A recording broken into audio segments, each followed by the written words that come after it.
If you love Star Wars and love the excitement of chasing your favorite Star Wars collectibles, the Star Wars Digital Card Trader Collecting app from Topps is for you. Collect and trade with friends new and old through the Star Wars Digital Card Trader Collecting app from Topps.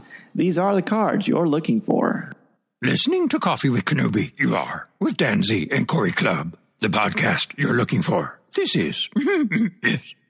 For an entire generation, people have experienced Star Wars the only way it's been possible, on the TV screen. But if you've only seen it this way, you haven't seen it at all. This is the podcast you're looking for. We've been waiting for you. The force is strong here, even stronger than the coffee. At last! Where have you been? Welcome to Coffee with Kenobi. Here are your hosts, Dan Z and Corey Clubb. Hello, this is Dan Z, and welcome to show number 55 of Coffee with Kenobi. We are a Star Wars podcast that analyzes our favorite saga in a whole new way. With me is my good friend and co-host, Corey Clubb. Hello, everybody. A special shout out to Joe Taylor, Dennis Keithley, Bradley W. Hall, Daniel, Angela Souse, Mediocre Jedi, BJ Smith, Eric Strothers, Nick DiCo, Aaron Harris, Mark Sutter, Jesse, and Mike Audette for their contributions to our Coffee with Kenobi Patreon page. By supporting our Patreon page, you help our show in so many ways and can also win a coffee chat podcast of your own. Check out our webpage or the show notes for more information. You can also support our show through our Amazon.com, Fandango, Cufflinks.com, Her Universe, Zach Designs, and Steiner Sports affiliate links on the site. Thank you for your generosity to the Coffee with Kenobi family. In today's show, Amy Ratcliffe returns as we discuss our topic for show number 55, a closer look at Finn, Rey, and Poe Dameron.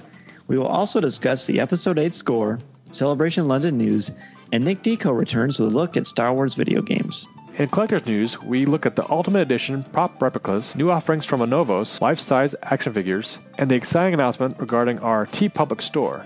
We also share more of your feedback and introduce our topic for show number 56. We have some exclusive information to talk about here on Coffee with Kenobi. And full disclosure, we had the entire show ready to go in the can, and then Corey, Entertainment Weekly, came out with this blockbuster issue that's for July, the July 1st cover issue with a ton of information about Rogue One, characters, character names, images. Incredible images. So let's just kind of break this down real quickly, and we'll insert this right at the beginning of our show, don't you think?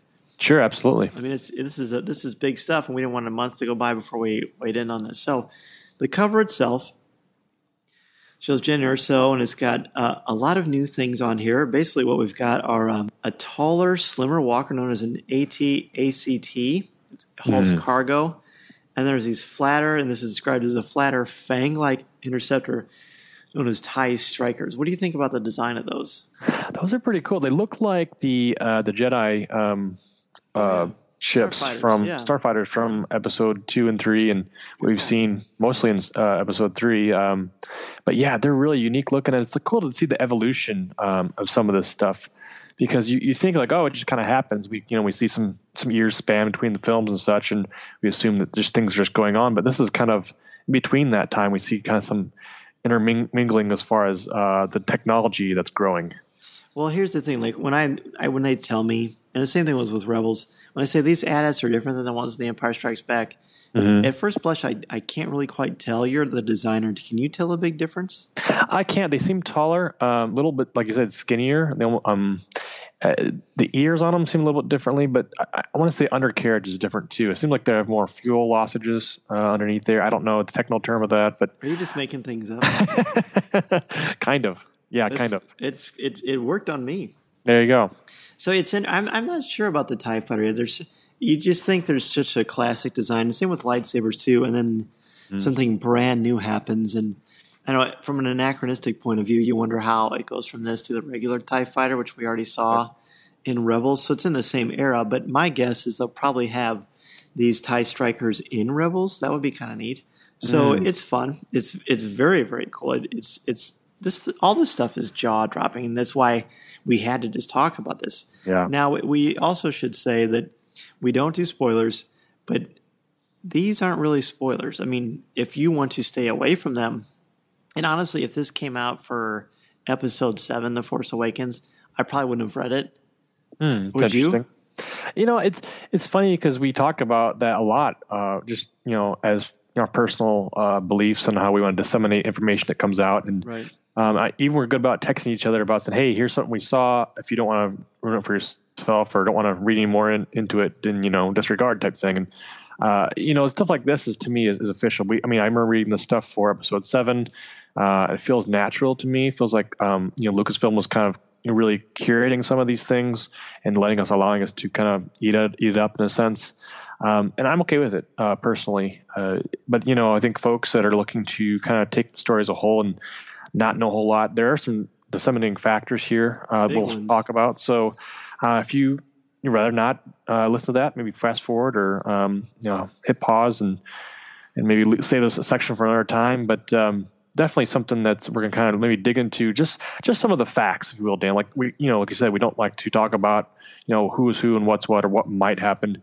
We're going to stick with the facts here on these. And these facts are a plenty. There is a ton of information. This from Finn and Poe and Rey, we know pretty much nothing about them before we saw the film. Mm-hmm. This has a ton of information about these characters. So please kind of listen at your own risk. It's been released by Lucasfilm. It's all over everywhere. Entertainment Weekly had the exclusive. So we just put that caveat in because we want to honor for everyone who listens to this and does not do spoilers. Mm-hmm. So here we go. So we learned a little bit about Jyn Erso, Felicity Jones, the main character, the female lead.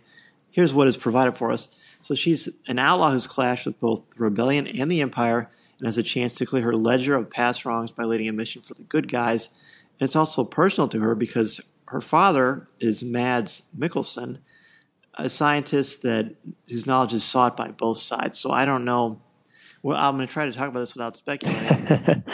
But it's I don't know really what to think about her besides the fact that she was a rebel, right? She rebels. Sure. Kind of cool. I kind of like the father-daughter thing. It's a bit of a trope, but it's kind of neat. Well, it's personal stakes if you put those context. And I think about secret missions and spies and all that kind of stuff that we kind of see in other films relating to this. There's always stakes involved where a main character has somebody who they love that's being held in a certain way that makes them do what they do. And like you said, it's kind of a trope, I guess. Mm-hmm. For this instance, I don't know what's the stakes involved, but it's giving us some perspective, I guess, as far as why she's getting involved, the way she's getting involved. Right. So they said, in the text here, it says personal for her at this point. So, and we didn't necessarily know that in the trailer. So I think it's interesting. And in the teaser, when she was in that conference room or whatever with Mon Mothma, you could tell. I won't say contentious, but you can tell that she is sort of new to the party, and that there's something going on to her. So that's interesting. Yeah. Now, the next thing we're going to talk about is these characters. As always, Star Wars does not disappoint when it comes to unique names. Unfortunately, we have the Star Wars show, which comes out every Wednesday, and Andy Gutierrez did the very positive thing of reading these character names for us. So we're going to insert that audio clip into the show right now so you can hear the official pronunciation, and then Corey and I will proceed to completely murder them when we pronounce them poorly. So here we go. Also revealed this morning were the names of Diego Luna's character, Cassian Andor, Donnie Yen's character, Chirrut Imwe, Zhang Wen as Baz Malbis, Alan Tudyk as the droid K2SO, Ben Mendelsohn as Orson Krennic, Mads Mikkelsen as Galen Erso, Riz Ahmed as Bodhi Rook, and a little up-and-comer by the name of Darth Vader. So, let's go ahead and you want to look at these descriptions real quick? Or go ahead, what were you going to say? Well, I was going to say I think the names are unique. I've always been fascinated by the naming convention in Star Wars and think, if you were a Star Wars character, what would your name be, type of thing. And you've seen the memes out there on the web as far as, take the first 3 letters from your first name and last name and combine them together and, count the alphabet backwards and, say 1, 2, 3 magic words 3 times and then there you have it. But I don't know how people pick these things out, the story group in selecting such names. But I think they're pretty interesting. I remember we're hearing, Rey and Finn for the first time, and those didn't necessarily come off the tip of your tongue so easily as Luke and Han and Leia. And right. I'm sure, after a while we'll get to know these folks. But I have not read these descriptions at all. Have you? No, I have not. This is actually the first time seeing him. So I guess, again, I'm so torn on this because I know. I wouldn't. If this was Rey and Finn and Poe, I wouldn't have read a single word of it. Yeah, I know. Well, we have. Yeah, it's interesting because we know. They're putting out You know why I think they're doing way more information now than they did with Episode 7?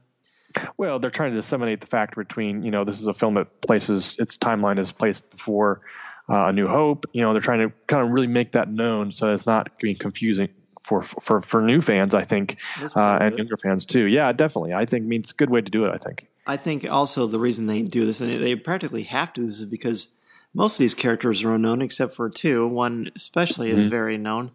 And Episode 7, there was zero risk. I mean, honestly, there was zero risk. It was the sequel to Return of the Jedi with the original main actors. That's an easy sell. This is a little more challenging because they're going to walk in expecting to see Han or Luke or Leia or lightsabers, and people are not going to see that if they're not sort of paying attention to this kind of thing. So let's dive in, since this is sort of a new world. So the first description is Jyn Erso, and it says she is a streetwise delinquent, cue the Aladdin jokes here, who has been on her own since 15. She has fighting skills and a knowledge of the galactic underworld that the Rebel Alliance desperately needs. And by the way, all this information comes from Kathleen Kennedy, who fans of Star Wars may be somewhat familiar with. Says that Jyn Erso has a checkered past, been detained by the rebellion, and is being given an opportunity to be useful. And by being useful, it may commute her sentence. She's a real survivor. And then Kathleen Kennedy closes with, she becomes a kind of Joan of Arc in the story. So your initial thoughts? That's a lot.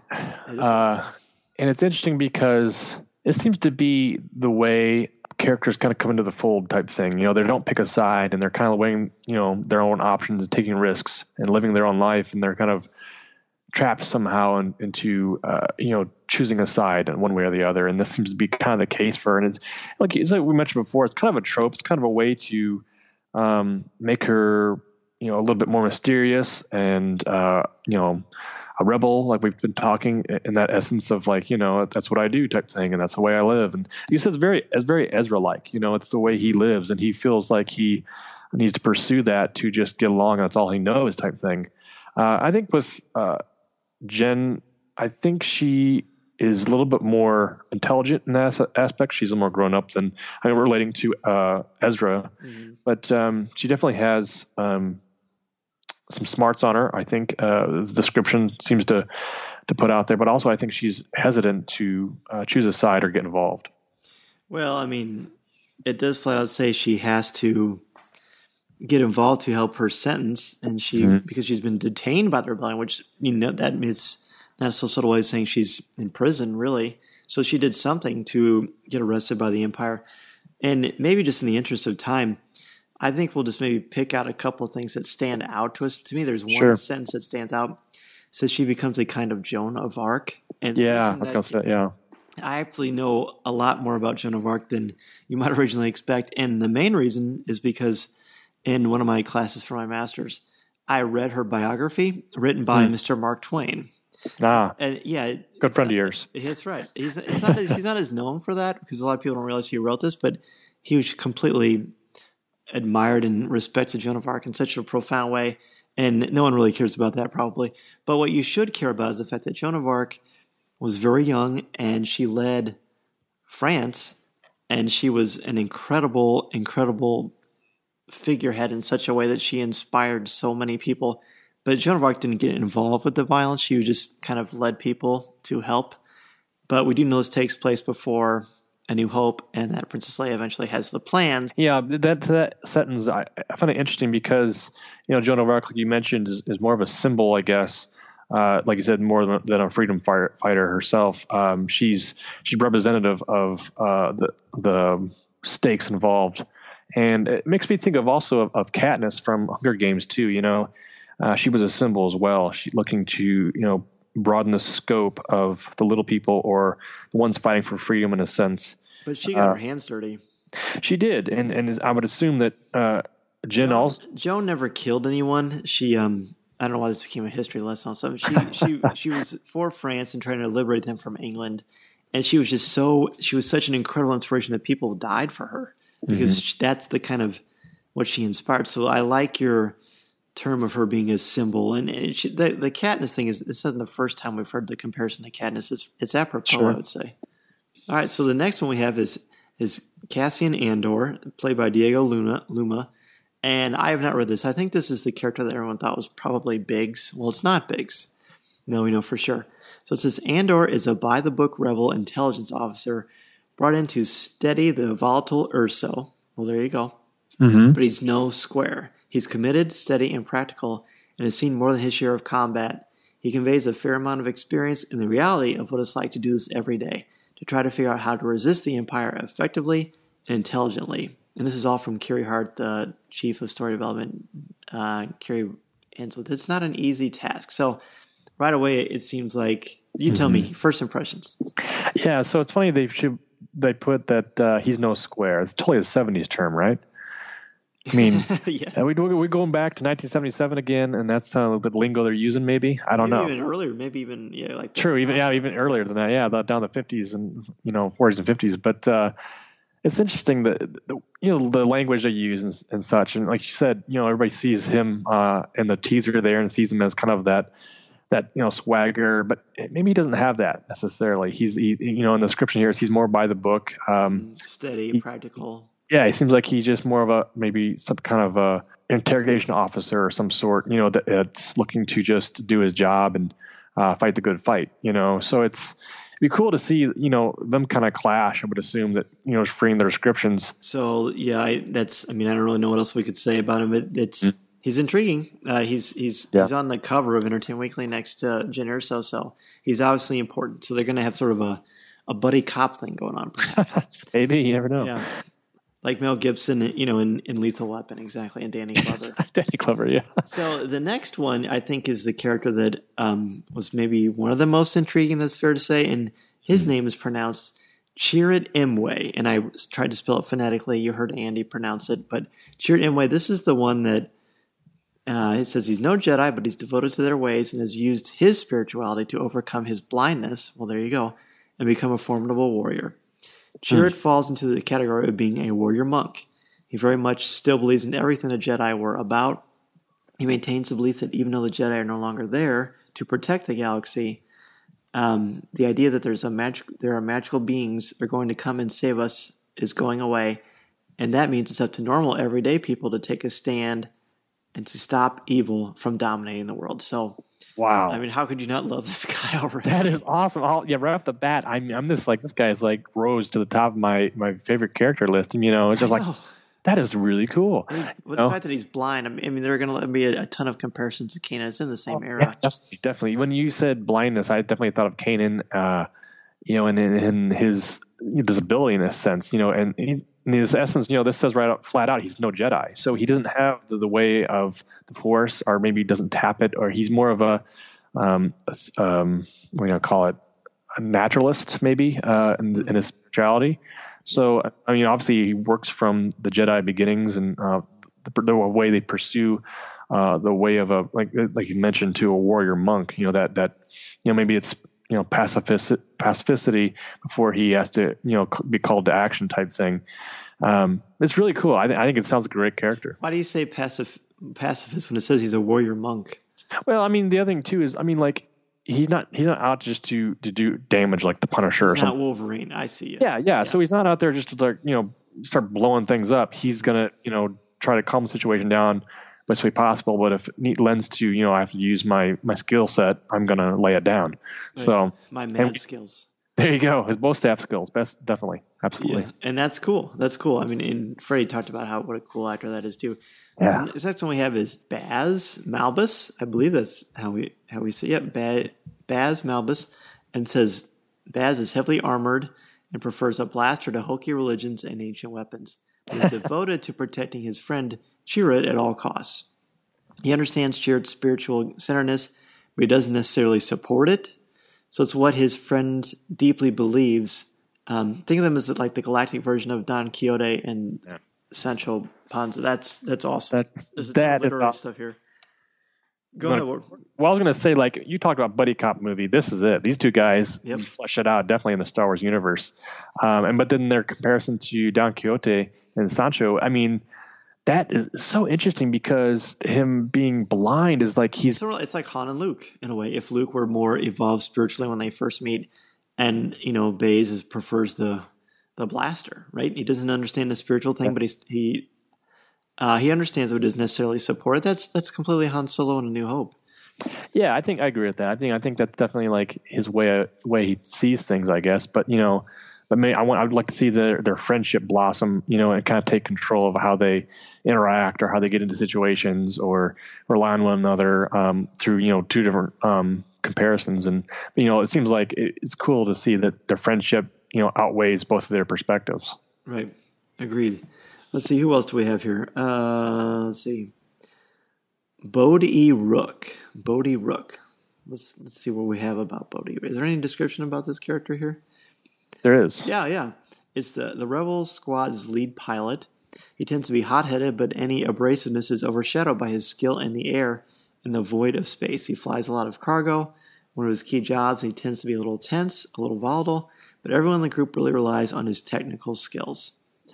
So, I hate to do I find sometimes I find it a little easy just compared to existing characters, but sure. You think of Hera, but Hera's calm and cool, and this guy is apparently very tense and very hot-headed. So I kind of like him already because he's just you always need a character like that in the crew, right? That's right. But he's a good pilot. I mean, there must be a lot of good pilots in the Rebellion, otherwise the Rebellion would not last very long. But what do you think?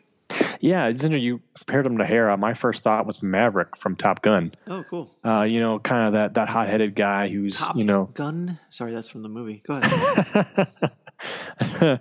Yeah, so it's interesting that, the other thing, he's got the shortest description here for these other characters from what we've seen so far. And it's interesting because it seems like he's a little bit of an easy grab as far as the characters go. He's a pilot, he's hot-headed. It seems like that seems, natural for that type of character. It'll be fun to listen to this after we've seen the movie 10 times. That's exactly right. Next character I find the most intriguing and somewhat surprising. It's K2SO, played by sci-fi favorite and Alan Tudyk of your favorite show, Firefly, right? I did like Firefly, yeah. I know you did. Definitely, definitely. So apparently K2SO is a towering, powerful security droid, the antithesis of C-3PO, but not in the way those annoying droids are in the Darth Vader comic. That was my own personal I think that's maybe the most negative I've ever been on this show. He's tough, confident, and not especially interested in human-cyborg relations, and the complete opposite of a neurotic fuss budget. Says K2 is a little bit like Chewbacca's personality in a droid's body. Well, how great is that? He doesn't give a beep about what you think. He doesn't fully check himself before he says things and does things. He just speaks the truth. It says, like Jenny, he's also seeing a bit of redemption for past wrongs. Droids, too, can have regret. That's fascinating. Wow. That's fascinating. It's funny because I kind of list my own mind over these characters, just seeing them ins and outs and on the screen and such. And this one I hadn't heard a whole bunch about, until now. And then seeing the cover piece for Entertainment Weekly, I was like, who, that must be the robot that Kubrick is talking about, this, this killer droid type guy. It's cool because he's kind of raised the top, because this is something we have not seen almost, I guess, at all in the films. Killer droids type thing, like a sweet IG-88. We don't see him in action, but it's kind of the only droid that comes to my mind as far as a bounty hunter or says, yeah, I know what you're saying. Sure, but it doesn't say. All it says is that he's it says, my favorite line is he doesn't fully check himself before he says things and does things. He just speaks the truth. So basically, that would be what I would be like if I won the lottery. Wow. Okay. Now we know. Now we've answered that question. Very good. Knowing is half the battle. He sounds fascinating. Yeah, it sounds really cool. Now to the design. You saw the design on the cover. What do you think about the design of this droid? It's interesting because it's definitely something that I didn't expect. He looks very... I didn't even expect a droid at all. Well, the movie Metropolitan, if you remember that, there's a droid... Metropolis. Thank you. Mm-hmm. It looks similar to that, or that's what my mind goes to. A very Steven Spielberg type droid, if you will. Well, of course, Metropolis, that Fritz Lang, I believe, was the creator of that. He inspired the look of C-3PO, so it's interesting you say that. Well, the other aspect I think of the film Iron Giant, the animated film, It looks similar to that too. Pretty cool. It's a good call. That is a good call. He, I don't know what to think about that one. That's a very, it's a very unique design. I shouldn't be surprised that there's a droid. I just didn't think about it. So that's kind of cool. One more aspect I thought it was kind of neat. They spell out his name K2SO, but then it's written as K2 KAYTOO, which is just like C-3PO and R2-D2. So that's pretty fun. That's right. Did you notice that when they spell BB-8, they spell the 8 like ATE instead of EIGHT? Huh. It's in the novel, and according to Leland Chee, he said the reason they did that is they haven't spelled out any of the numbers as the actual numbers, like R2, D2. It's not spelled TWO, it's spelled TO. So he said they're trying to be consistent. Makes sense. Very cool. Yeah, definitely. In their own little thing. So we got 4 characters we're going to talk about left. The first one, the next of the last 4 is Galen Erso. That is Jin's estranged father. He's the galactic version of a nuclear pioneer. And is compared here to J. Robert Oppenheimer, which that's serious stuff because that's doomsday knowledge that is sought by the Empire and the Rebellion. Most people has very specific insights about how the universe works. Where has he been? Has Jin been on her own for years? The circumstances of how the family got to the state that they are is something that they're not going to share right now. And that's, again, according to Carrie from the story group. So, there's going to be a lot of internal conflict, not only, personal internal conflict, but inside the rebellion itself. And I like it. That reminds me very much of, if you paid all attention to the Declaration of Independence when that was created and written by Thomas Jefferson. It's amazing that we even have a country, as much infighting and debating as there was. And I think we're going to see quite a bit of this in Rogue One, which is kind of cool. I think when you first see New Hope and you're literally just assume everybody's holding hands and skipping along to try to defeat the Empire, but it's not that easy. Well, I was told that Nicolas Cage stole Declaration of Independence. Is that true? Or I think that's another movie. Gotcha. Anyway, so this is played by Mads Mikkelsen, this character, and what points out to me is that Robert Oppenheimer comparison, and just the thought of the weight of the knowledge that individual lived with. It's staggering, really. And I'm interested to see how Mads Mikkelsen will portray that feeling in his character and what he's been doing as far as. We've seen him before, as villains mostly in other films and such. But this might be a different take for him, a different way to be able to, using his acting chops in a different way. So I'm pretty excited for this too. I mentioned in a previous show that when I finally saw the trailer for Rogue One on the big screen, it didn't blow me away like I hoped. Yeah, we talked about that. Yeah. But reading these descriptions and how complicated these characters are, I'm quite a bit more stoked. Makes me want to watch it again, definitely. Yeah. I mean, just I'm a little more excited about this than I think I was for a while. So we'll see. Well, in the interest of not making this particular episode, show number 55, 75 hours long, we'll try to wrap this up a little bit quickly so we can get to the main part of our show, which we've already recorded. Mm-hmm. But we've got one more good guy to talk about and 2 bad guys. The last good guy is Saw Gerrera. And this is the Forrest Whitaker character, and this is the buzz. This is the one everybody's buzzing about, and that is because why, Corey? Well, we've seen him before. He was in Clone Wars and fought alongside Anakin and Obi-Wan and Ahsoka. That's right. He was in the Onderon arc, which I really loved. It was a 4-part arc from season 5. And Ahsoka was pretty much the main character that fought alongside Saw and his sister Steela. And it was an amazingly powerful episode. And I remember when I first saw the picture of Forrest Whitaker, I actually thought briefly, that kind of reminds me of that character from the Really? arc. Yeah. Really? But I couldn't even remember his name until, the past week now. You can't escape his name. But I just remember thinking, interesting. And, spoiler, this is a legitimate spoiler if you want to see season 5 of the Clone Wars and the Onderon arc. But they've been saying it while they talk about this. So if you've been following the Rogue One news, you already know. But his sister dies in that last episode of that 4-episode arc. And he's pretty extreme. Pablo talked about him quite a bit in his Star Wars story about how he's very much a rebellion. He's very much a rebel, but he does things in the extreme sense of the word. He's far from conservative. So he's the Punisher for the Star Wars universe. I guess. I mean, he's the one who yells, "If you continue to fight, what will you become?" in the trailer. Guerrilla combat apparently is his deal, and I'm in. I like the character already. He was mentioned. Amy Ratcliffe has a nice article on StarWars.com, the 10 things you need to know about Saw. But he was mentioned in Bloodline. He was mentioned in Rebels, and I would refer you to that article that she wrote for those references. But he's a big deal, and I don't know that the Empire's scared of him, but he's a wild card and somebody you want on your side. He's like the Dennis Rodman, right? Oh, that's interesting. Yeah. Well, the other thing I thought of too is the fact that he has personal stakes in this too. He lost his sister, so he's driving that. That's his driving force, I would assume, for the actions he takes.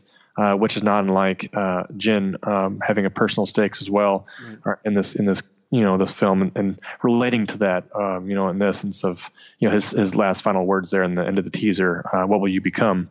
So he's also a rebel, or I shouldn't say he's a rebel. He's also a character looking to question his motives in a sense, but also maybe question Jin's motives as well. I guess the way he was portrayed in the teaser, for me, I feel like he was a kind of a side character to either side, the Empire or Rebels. He was kind of like he's doing his own thing. Like you said, he's like the Punisher in a sense. He's not necessarily on anybody's team. He's just doing his own work. Whether that if he's an extremist, he's taking lives of whoever's side fits his needs.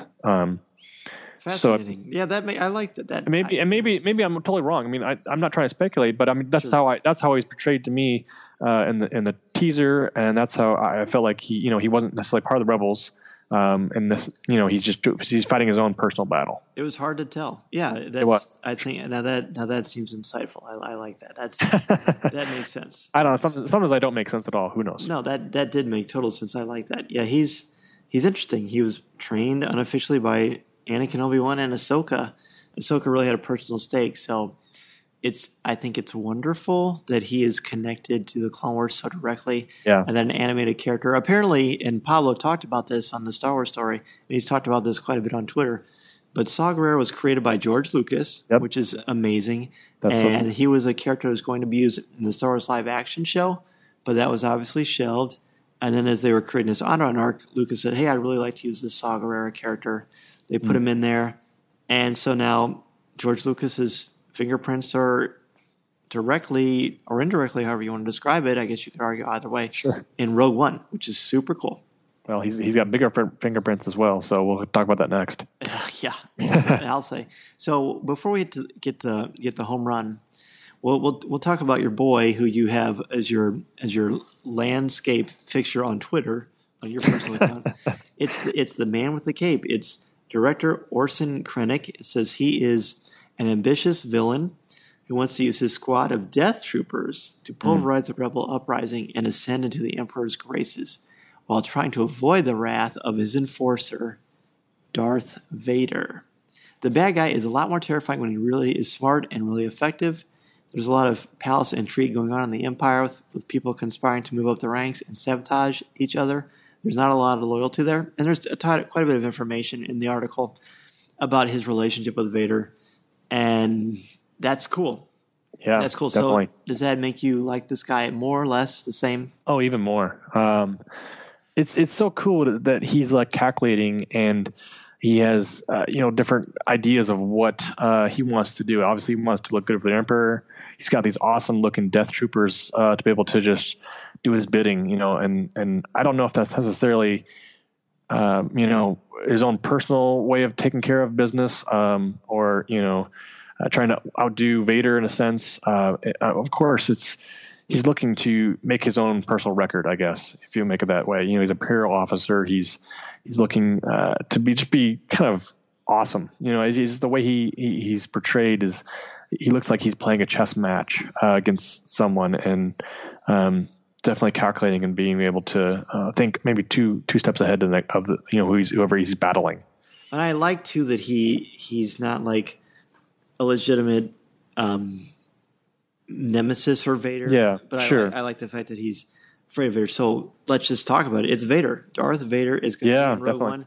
Yes. We talked about that, and I think anyone who saw the trailer could guess that based on the shadowy figure that was kneeling before what seemed to be the Emperor.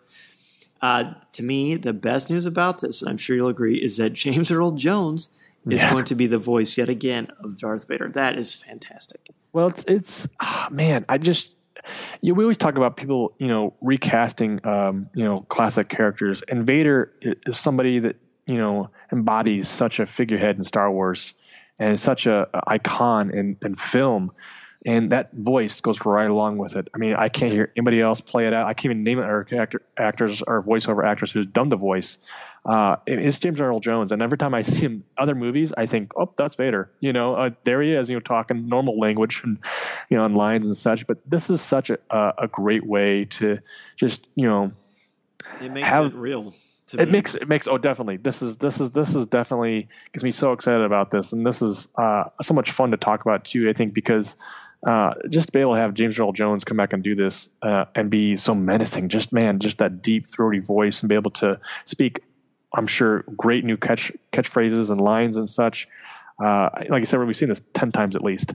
Honestly, when we knew that he was going to voice Vader in Rebels, and I sort of pictured in my mind, I don't speculate out loud, but sometimes in your mind you think, if he's recording a bunch of stuff for Lucasfilm, surely he's recording dialogue for other things with Vader. And I thought there'd be more Rebels with Vader. And I secretly hoped that he would be in a movie, but I didn't know. I had no clue. I didn't let myself really go there. But now sort of all the dominoes sort of get into place. You think, well, maybe he did the lines for Rogue One when he was doing this stuff for Rebels. Who knows? I'm sure makes sense. Come out. I mean, why not? I mean, I think the story group has a big plans in mind, and their forward thinking is way ahead of us, what we think or what we know. And like you said, they're definitely planning for bigger things, and this was just one of them. 4 and 5 years in the works, I guess, with some of this stuff. Here's the big things we know about Vader, besides the 10,000 other things we already know about him that's been well established. Kathleen Kennedy flat out says they're going to make careful use of Vader because he's going to be in the movie sparingly, but at a key strategic moment, he's going to loom large. Now, to me, I wish I didn't read that. Yeah. I didn't want to know that. Spoiler. I sort of expected that, to be honest, because you're not going to have one in a bunch of times, because if he's in all the time, the Rebels don't really stand a chance. So I don't think he can loom large. I mean, he has to loom large, but I don't think he can be a major. It's just like in Rebels. I was just going to say, just like in Rebels, other than the last season finale, him being a major factor, but that was directly related to him as well. I mean, definitely. So for him to have that much screen time in Rebels was okay with me. That felt okay because it was needed, but it wasn't like he necessarily trumped the whole season, if that was the case.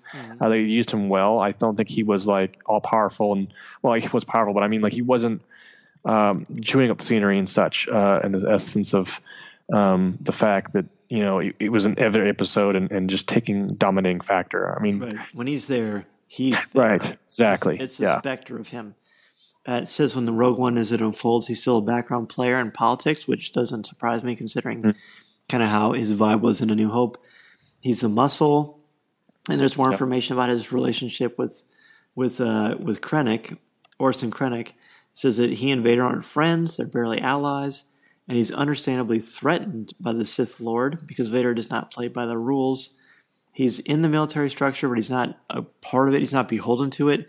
He's only accountable to Palpatine. So, of course, that is scary. So, we've got a lot of things going on in this movie. It's going to be very character driven, apparently.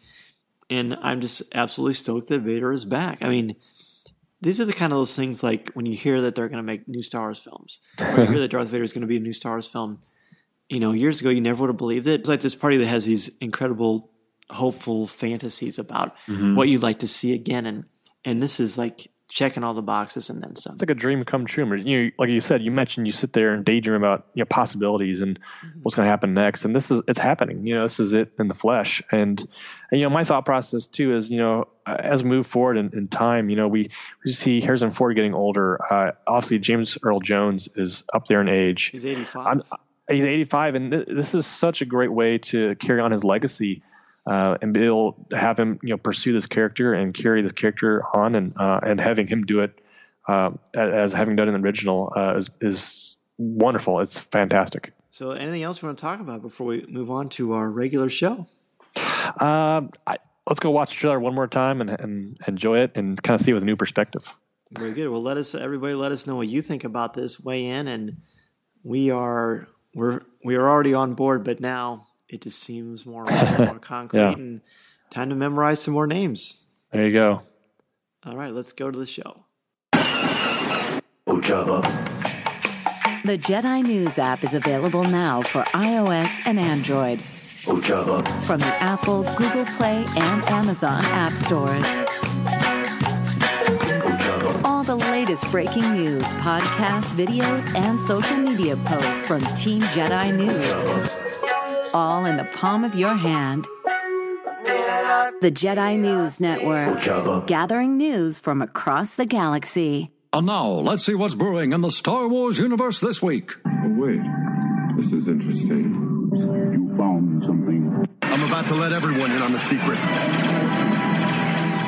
For our first news story, we have some exciting news, and I first heard about this on Twitter, and it was retweeted by Steve Sansweet. And Steve has told us if something comes from Variety or The Hollywood Reporter, and you haven't necessarily heard it from Lucasfilm, if Variety is putting it out there, consider it official.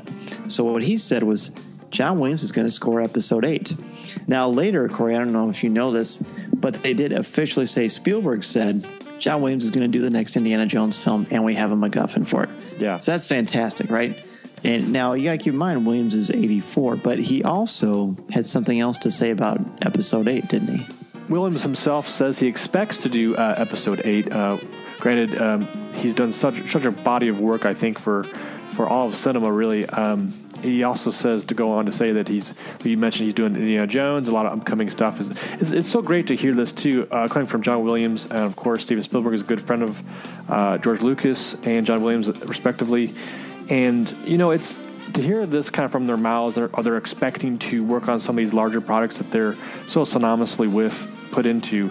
I think it's great news to hear from them. I certainly respect John Williams very, very highly as far as him, getting along in age and looking to maybe take on certain projects other than other projects. And he just keeps on taking these projects we as fans love so much. Indiana Jones obviously is a big one for you and I, and of course Star Wars. You bet. And his exact thing that he said in Variety was he's going to do Ready Player One, which we'll talk about in a moment. But then next year it says he expects to do the next Star Wars film. If he can do it, he certainly will. That's what he said. I told Kathy Kennedy, I'm happy to do it, but the real reason is I didn't want anybody else writing music for Daisy Ridley. How great is that? That's really, really cool. It shows me that he has connection, obviously, with this younger cast, too, I think, and obviously with J.J. Abrams, too. I mean, they had a lot of input there. And he just breathes excellence. He just has these scores are so sweeping and so moving in films, and he's still working. He's still working in film and in the industry itself. He's still doing wonderful pieces. And I mentioned before we're going to talk about Ready Player One, which is going to be the film he's going to tackle next. Have you read that book? Yes, I have. And? Yeah. It's really a lot of fun. It reminds me of... trying to think of Ender's Game a little bit. So it's kind of has that feel of like as a mashup like Ender's Game and like 80s video games. So kind of like these digital video games that are being played like online, and there's like some quests involved and such. And it's very, very sci-fi and very interesting take on kind of like immersing yourself in an in-game environment. It's not like that Adam Sandler movie Pixels, is it? Not whatsoever. No. Okay, that's good news. No offense, Freddie. That's good news. Yeah, I think it's so charming that he says he doesn't want anyone else writing music for Daisy Ridley, because he is as enchanted by her as audiences and Finn was. I think that's so neat. And we'll hear more about that with our conversation coming up with Amy. I will ask too, Dan, just speaking of Williams' work, like you mentioned, he's getting along in age. Do you foresee him doing much more further down the road as far as like, we just think synonymously with Star Wars. Well, of course it'll be John Williams. Indiana Jones, of course it'll be John Williams. And thus, how do you see anybody replacing him if that's the case? See, it's interesting that you said of course, because I knew another indie film was coming out, which we already talked about a few shows ago, and it's many years down the road, right? So to compose and conduct a score, you have to see the film with the special effects. I would assume Laird Mallon would know about that more than I would, but you have to have it up there. So the film needs to be completed. If he's 84 now, he's going to be 86, 87, 88 years old by the time it's in the can. And what's encouraging to me, my grandma's 98 and she just gave up her license a few months ago. So you can do it. It can absolutely be done. You take care of yourself, and you're smart with what you ingest in your body and the amount of sleep you get. And suddenly it's became a fitness podcast for some unusual reason. But I think now that I know, if he says I would love to do it, I guess that shouldn't surprise me. It just means that if he is capable and they want him, and they obviously would, then he's going to do it. So I think it's wonderful. It is going to be interesting when Rogue One comes out that Williams is not going to be involved with that one. So that'll be a whole new way to kind of look at Star Wars and music. But to be fair, Kevin Kiner has done so much Star Wars work. He's done way more Star Wars work than John Williams has with the Clone Wars and Rebels. So it's been done, and it will be done beautifully, but there's nothing quite like John Williams. So we are excited about this, and I assume there'll be more official stuff on this later. For our next news story, it has to do with Celebration Europe, taking place on July 15th through the 17th in London. And unfortunately, Dan and I are unable to go this time around, but we're excited to hear all the things coming out of that. And it's wonderful to hear, again, that they're looking to do an exclusive exhibit for Rogue One for some of the props and the costumes. Dan, I remember walking through the props and costumes section at Celebration Anaheim for The Force Awakens, and how that was like just jaw-dropping. That was one of my favorite experiences about it. We went through that with Mike Pilot and Brian Young from Full of Sith, and we had an absolute ball, and we're blown away. That I remember seeing the costume for Finn, and seeing on the costume itself, but there was like a little image underneath it. Yeah, conceptual art. Yeah, conceptual art, and it had a lightsaber. Yeah. And that was when I first thought, he's going to have a lightsaber. I can't imagine he's going to be a Jedi. What's this about? Is he holding it for someone? Those things go through your mind. But I don't air them on the air because I'm not a speculation gentleman, as you know. But this is my advice for people who are going to be in Celebration London. Go to this first. Don't get me wrong, go to the main panel first, because I'll most likely have some really cool stuff to announce about Rogue One and who knows what else. But after you see the first main stage event, I would race to the props thing. And the reason is, besides being awesome and having something to kind of fill your cup right off the bat, that entire Celebration Anaheim, after the first day, that line was ridiculously long. You know what I mean? And I mean that in the best possible way. It was like 2-3 hours long, and I can't imagine it'll be any different for Rogue One. Right. I mean, that's the other thing, too. It's funny because I remember walking around with Mike Pilot and Brian Young and talking with them, and I feel like we just kind of just popped into that exhibit just because it was just happened to be in our vicinity. It wasn't necessarily on our radar a whole lot. I mean, or that I remember. And just waiting in line was fun, and we got right in, and it was just like, I was like, I didn't expect this to be as intricate as it was. It had Kylo Ren's whole full costume and his lightsaber hilt and Stormtrooper stuff. It was just like, whoa, this is really awesome. I mean, it was museum quality, too. I want to say, too, is it wasn't just like, we're going to throw up some pieces of clothing that, somebody might wear. No, this was like fully formed stuff. They're in poses and stuff, and you get to see everything. We were looking at Rey's as well, looking at her, some of her, her staff there, and wondering if maybe there was something going on with that as far as having a lightsaber in it or whatnot. Obviously, that's not true anymore, but it's so cool to see that stuff and kind of speculate in your own mind, but also have a good time, make memories along with it as well. So I'm excited to see what comes out of that. Well, hello there again, my Coffee with Kenobi friends. This is Nick DiCo with your monthly video game update for June 2016. And let's jump right in. Lots of stuff have been going down since the last month we talked, including all new information about upcoming games coming out of Electronic Arts for the rest of the year and up until 2018. I'm going to touch base on what's come out of E3, including some stuff you want to check out before the month is over. And I'll wrap up really quickly today with just telling you about some stuff that I would do over the summer if you had some free time to play some video games, which hopefully you definitely do. First, let's talk about Battlefronts, the biggest game on the market currently, is releasing a new DLC, downloadable content for folks for all platforms for Bespin. Most of this stuff is occurring on the lovely Cloud City atmosphere that you have from Empire Strikes Back, with two new heroes, Lando Calrissian, voiced by the wonderful Billy D. Williams, and Dengar the Bounty Hunter. If you don't know who Dengar is, you're probably not alone if you're not a diehard Star Wars fan. So, side note once again, this feels like perhaps a little bit of a letdown for those of us that were hoping for some deeper villain, much like with the first release for Outer Rim, we got Greedo and Nien Nunb.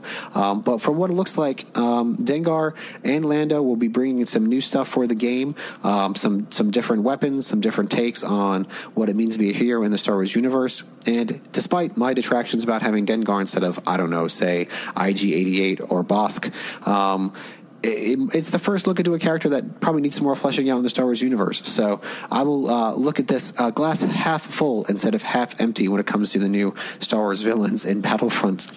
Also in Battlefront, we see new vehicles, the Cloud City car, and we see the Royal Imperial Guards actually as a playable skin, so you can dress yourself up in all red if you'd like to do so while you're running around Cloud City, and also some of the Cloud City police force that we see hanging out, helping Lando in Empire Strikes Back take on the Empire. So there is not much else to report right now, seeing as the game was just released for Season Pass holders today, June 21st. I myself won't get a chance to get a handle on it probably until the next few weeks or so, when I finally get these kids to sleep, or I learn just to play Battlefront at 4 o'clock in the morning. Either way, hopefully I'll get to play it soon. Also coming out of E3, we saw a really fantastic 8-minute video of the upcoming Star Wars games coming out of Electronic Arts. If you haven't done so yet, just Google search Star Wars E3, and I promise you the YouTube video or something will pop up and you'll get a chance to see everything that EA has kind of put into a new trailer about the video games they're working on between now and 2018. 2018 being the release date for the new Visceral game. That's going to be an action-adventure based upon something going on in Tatooine, and that's really all we know, which is some concept art right now. We've also saw that the Respawn game will be third person, based upon a new timeline in the Star Wars universe. Not something we've seen quite yet, so perhaps maybe a mix-up of in between the Star Wars movies, much like the new anthology series is going to be, stuff that we might have heard about, but nothing that's been fleshed out yet. So nothing concrete about the Respawn game, but we do know it'll be the third person with a new timeline. So that should be pretty cool. Also, if you look closely in that trailer, you do see some concept art around the Millennium Falcon in a space battle. My hope is that is around something for Battlefront, as that's what fans have been craving for the past, I don't know, year for that game. So hopefully that is the case, but I will hold my breath, but not too long. So we covered a little bit about the new games coming out, but what about the current ones at E3? We did learn more about Battlefront 1, we'll call it. We will see the last downloadable content released this year in 2016. So originally that DLC was not to be released until the beginning of 2017. This just lends more, I think, validity to the fact that this will probably be tied to Rogue One. So we know we have Outer Rim, we have Bespin, and we'll have the Death Star DLC sometime in the fall. It's safe to say, if you're a gambling man, if you're taking your credits to the Sabak table, to say that this is going to be about Rogue One for the last downloadable content for Battlefront, and that is at least that's where I would put my credits on if I was a gambling man, or if I was perhaps Han Solo or Lando. But that being said, we will see. It's exciting because that means we'll get more gameplay and more things around this first game. We're not having even to wait till Battlefront 2, which we know is coming down the pipeline sometime in the near future. So we'll get a ton of new content just in 2016 alone for what is currently the largest platformer game in the Star Wars universe. That being said, we also learned that we will get some virtual reality out of Star Wars for the PlayStation 4. PlayStation 4 will get a exclusive X-Wing missions, which we have a short 30-second trailer out of E3-4. Check it out. Looks really cool. But if you're like me with the Xbox, or if you're on the PC, guess we'll have to shell out an additional $500 to $1,000 just to play that game, unless you have some really close friends that have the PS4 and you can convince to buy the VR stuff. Perhaps it's just ramen for everybody for quite a while so we can play these games. But that is the news that has happened just in the month of June from E3 and just from the chatter around the internet. But I want to leave you guys this month with a little bit of Nick's summer recommendations to spend some time playing some video games. Put down the podcasts. Okay, maybe don't put down the podcasts. In addition to them, don't put down the books, because there's some great books out. So when you get some free time, or if you are looking for something new to play and you are a gamer and you haven't tried it yet, I will recommend Star Wars Uprising for the mobile platform. It is actually a canon story based upon the events immediately after the fall of the second Death Star, with characters with two characters the story is revolving around, brother and sister pairing Tam and Riley. The fun part about this game is that it is a canon story. These characters are in the canon. It is made by the company Kabam, so it's not made by EA, which is kind of different and fun for a change. And it's a shooter game, but it's also a game where you get to make your own characters. You get to choose from four different species to start off with for your own personal character, what they look like, and you run through the gamut of being kind of a smuggler / bounty hunter, and what it is to be in the ANOVOS system after the fall of the second Death Star, which we've learned after that the Empire came down with an iron fist, and they kind of just said, no, the Empire is alive. The Emperor is alive. That never happened. The Death Star was not destroyed. And so you get to see the world from the view of civilians and folks trying to make a living, both on the outsides of society's laws, but also inside too, and what the planets were like, and how politicians and politics played after Endor. So it actually is it's a fun game. It does take up a lot of space in your phone. It is definitely a gigabyte's worth of data, if not more, as you start building more stuff into it. So make sure that you got some extra space to spare before you try to download it. But it's definitely a long game. I give it 1.5 thumbs up, if that's possible. So maybe Obi-Wan saw me and I lost an arm and now I have half a thumb or something like that. But if I could, I'd give it 1.5 thumbs up. It's really enjoyable, but it definitely takes a lot of time and effort to get further on once you start leveling your character up. So be prepared to spend some hard quality time with this game. But it's definitely, hey, if you're going to the beach, you're taking a vacation, you got some long delays at the airport, or you're just looking for something else to do to get your Star Wars fix over the summer, invest some time in Uprising. I think it'll be worth your while. Outside of that, if you have some time with some platformers, go ahead and jump on now. The demo is available for Nima Outpost for Lego The Force Awakens. I jumped into that just briefly last week, and it's a lot of fun. It looks so much crisper than the old Lego games, if that's even possible. It's got new gameplay to it. You can actually make different things when you're creating something out of a Lego pile, instead of just choosing one predetermined pile of a predetermined outcome for that Lego pile. And you get in the demo, you get to be BB-8, so I'm sold. And that's just the demo I played. The game doesn't come out until the end of June, so perhaps by the time you're listening to this, the game has already been out. But you can download the demo for all the major platforms and just whet your appetite before you jump on in. If you have pre-ordered it, some places have special pre-order packs. So if you hear this before the due date of June 28th for the game, maybe look into pre-ordering it for $1 or so and getting some free stuff along with it. That's always fun to do. So those are my 2 summer recommendations in listening with the podcast and reading all the fun Star Wars books and comic books that are out there.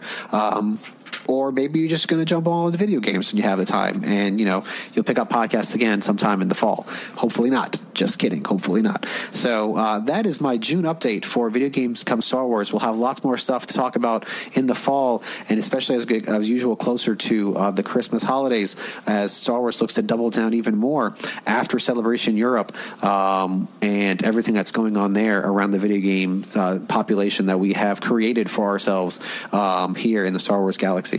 So with that, my friends, thank you again, and may the Force be with you.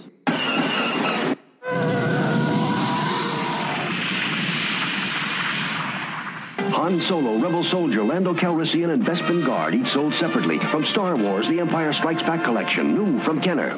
Looking? Found someone you have, I would say, Your lightsabers will make a fine addition to my collection. For our first collector's news segment, now this came out in early June, but we haven't got a chance to talk about it on the show yet. But there's a company called Prop Shop, and they're working in collaboration with Lucasfilm. They're making official prop replicas of the work from The Force Awakens, and there's quite a little laundry list, and there's a link in the show notes which shows the video that was released with this press release. But it's pretty remarkable. I mean, they are taking the original sculpts from the film, and they are making these things available to people. It's exact same way the original props are made, 3D prints, the final output, all hand painted by the original prop makers. I mean, that's pretty phenomenal. I mean, think about that. I mean, imagine if they did that for the Ark of the Covenant.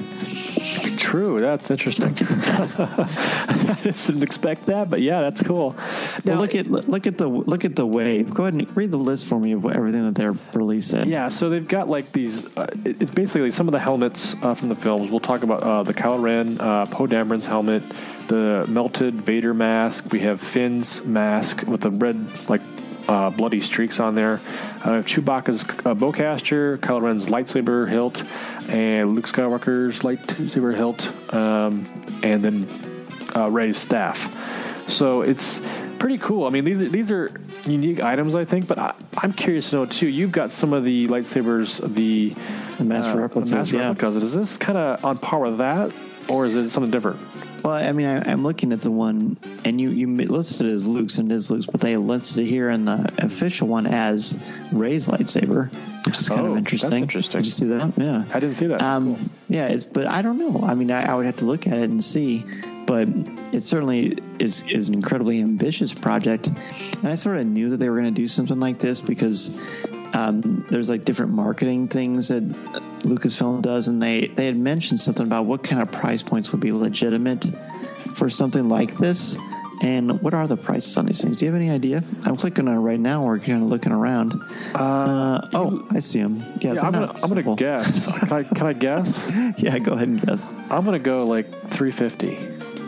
Is that $350? Yeah, $350. Add a couple of zeros on that, my friend. Oh my goodness. Okay, yeah. Well, that makes sense too. I guess. Well, yeah, I mean, it's high quality stuff made by the people who crafted these for the film. Right. The most expensive one. What do you think is the most expensive one? You've got 4 weapons and you've got 4 helmets. What do you think is the most expensive? So the most expensive helmet or most expensive weapon? Both. Out of all of them? Yeah, of the 4, the Vader helmet. I'm gonna go Vader helmet. You're correct. That's $3,500. My goodness. Now I think that's neat, but if I'm going to spend $3,500 on a Darth Vader helmet, it's going to be the full one, not going to be this melted one. Yeah. Yeah. That's just me. The Finn FN2187 helmet, and they differentiate that because it's got the blood streak on it. I don't know that I would want the helmet with the blood streak on it, but it just seems a bit macabre, but maybe that's just the parent in me. I don't know, but I think it's cool. That's $1,750. Kylo Ren's helmet is $2,000. Poe's helmet is $1,500. It's pretty sharp, but yeah. Now let's go to the. You're not cheating, are you, Corey? No, go ahead. Okay, good. So tell me, what do you think the most expensive of the lightsabers and Chewie's gun and the Rey staff? I'm gonna go with the bowcaster. You got it. Wow, that's awesome. You did this. Well, I was thinking about it too. It's like, I mean, the intricate detail on it, obviously it's a larger piece, larger item. A lot more work goes into it. The saber hilts are a little bit more smaller in size and whatnot. But I mean, the details there. I'm looking at the photos now. It's crazy cool. I think it'd be cool. I always thought it'd be cool to have like a lightsaber like encased somehow, and you could have it like in your office or something, and have a light underneath or something. Something like that would be cool. I think to have. I mean, this is obviously a large price point for me, but I think it's something up there I wouldn't mind, having. Well, the bowcaster, Chewie's bowcaster, is $2,500, and both lightsabers and Rey staff are $1,250. So none of them are cheap. None of them are for the faint of heart financially. Right. But they're lovely collectibles. I mean, they are. I mean, you mentioned museum quality, but they are. They're above that because they were used in the film. So they're like as close as it's going to come. I mean, the fact that the people who work on the films are creating these is pretty fantastic. If money were no object, sure, you could get one helmet and one of the weapons. Which ones would you get? Oh, that's tough. I think I'd do like I think I would go with the Kylo Ren helmet. Okay. Because it's interesting. Besides the other ones, I think if I was to choose, yeah. And then I would go with, I guess, Rey's lightsaber, because it's just got so much history on it. Well, yeah, it's Luke's and Anakin's, and I almost said Luke's again, but yeah, it's a really nice piece. It's hard for me to say that that's Rey's lightsaber because she had it for 5 seconds. Because it's because that's so iconic with Luke. But sure, I mean, if that's going to be the one that she's going to use, that's pretty fantastic. What about you, my friend? Well, I would get Poe's helmet, and I would get Kylo Ren's lightsaber. Yeah. Oh, okay. Interesting. I like the look of it. I like the black and the red. It's pretty neat. I like it's got the little mouthpiece for communication with other ships. And Kylo Ren's, I already have Anakin's lightsaber, and it's from mass replica, which they don't make them anymore, but I love it. And they're all neat, but Kylo Ren's is just so unique. Sure.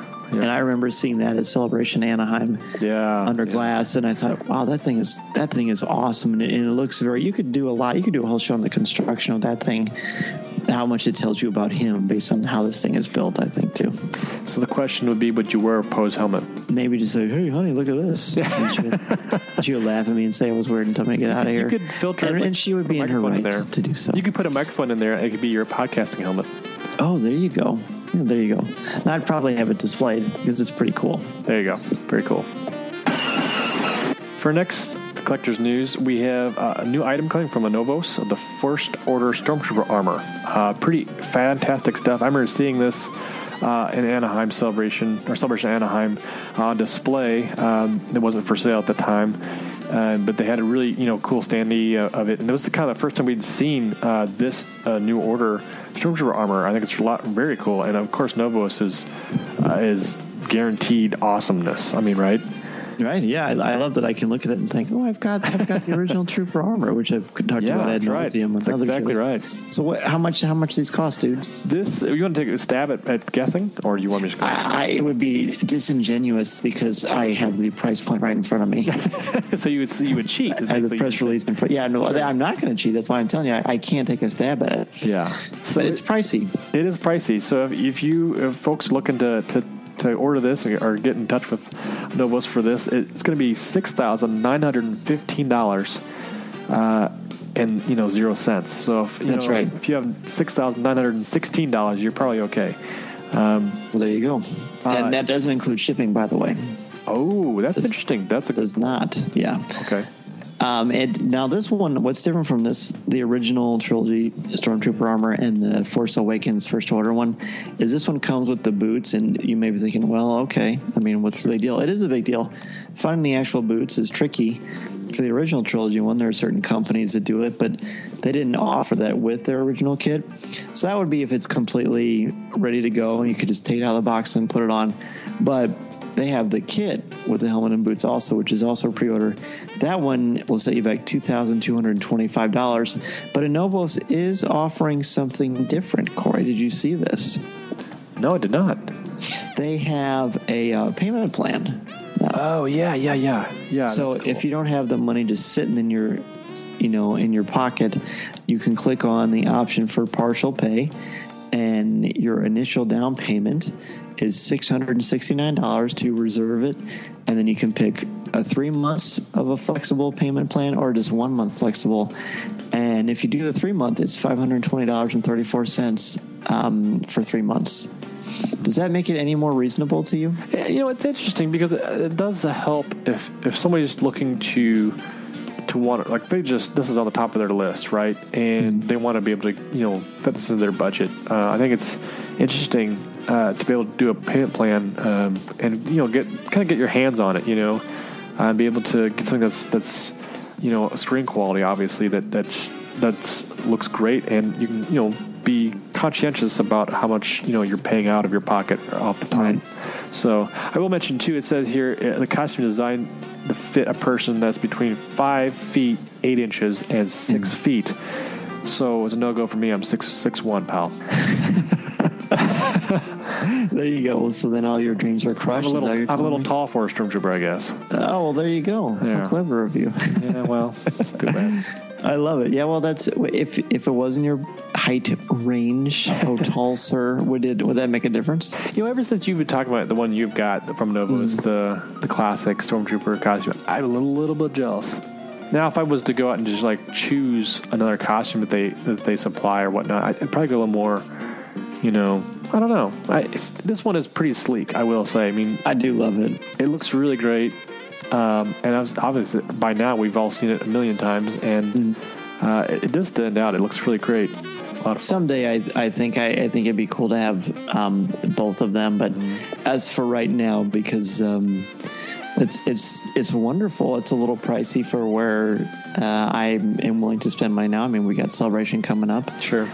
In Orlando next year, not to mention the fact that we both have families and children that we want to keep happy and well fed and homed and warm or cool as the case may be. So if you are one of the fortunate ones that decide you want to take the chance, I think the payment thing does make it a lot more reasonable, and I love that ANOVOS is offering this. One of the things they did mention is before they had tiered pricing, if you bought or purchased the armor within a certain time frame, it was cheaper, and then as they got closer and closer, it would get a little more pricey. So now the price is the same, but you can do payment plans, so that's pretty cool.